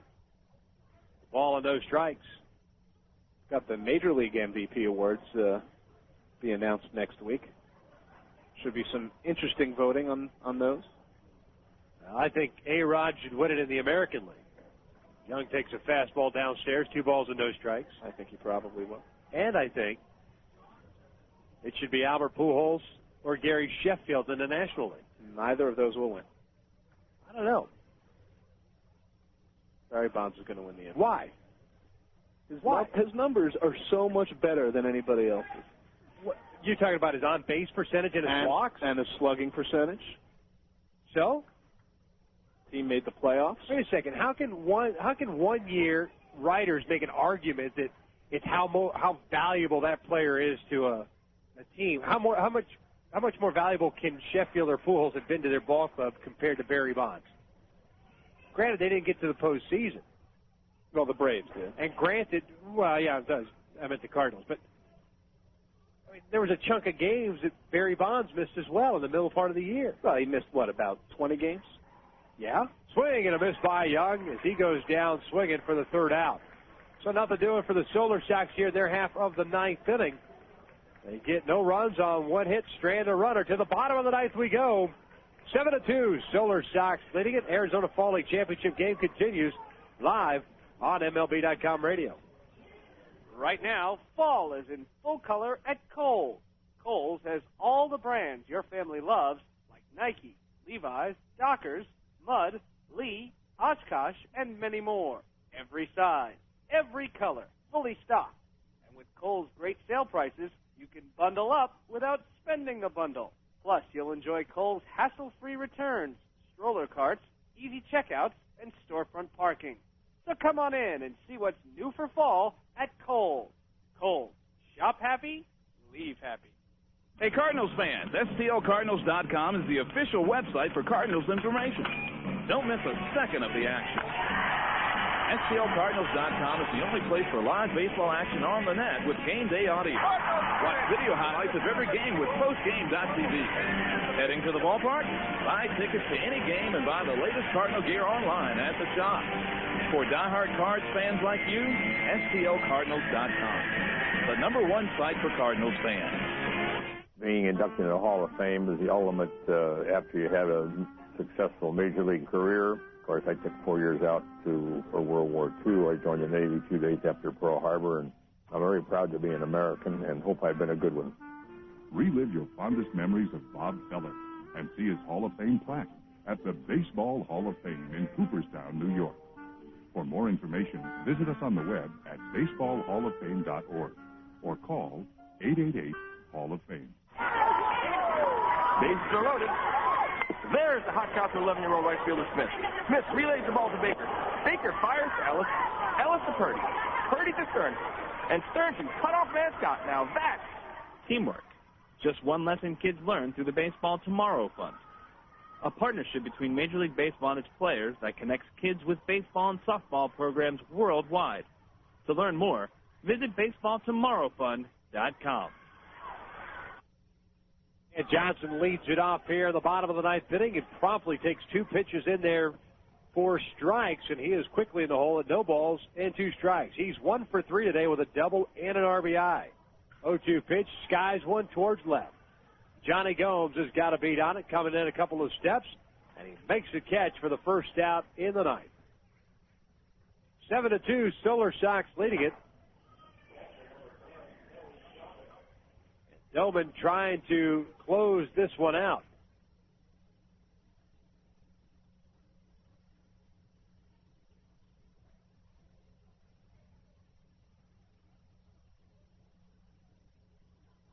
Kelly Shoppick swinging at the first pitch, skies one.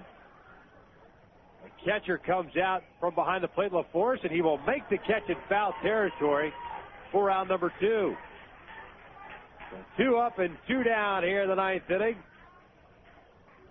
And the Solar Sox 1 out away of winning the 2003 Arizona Fall League Championship.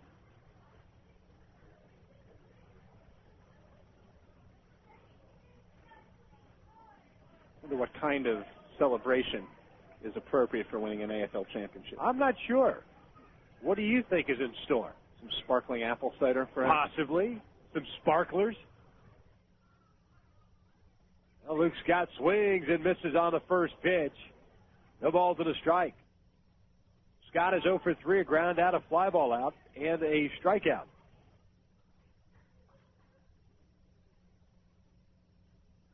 Out of the Cleveland Indians organization. Dewon, breaking ball, swung on and missed. 0-2.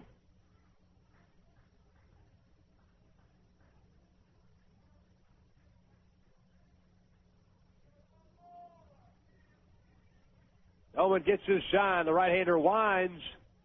The 0-2 pitch. Scott drives one towards right center field. Du Bois going back.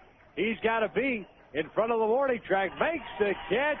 And the Mesa Solar Sox are the 2003 Arizona Fall League champions as they pick up the victory today by the final of 7-2. And Jonathan Mayo, look at him just run out there and pile up on the mound. It's just pure, unadulterated joy that we're seeing out on the field right now.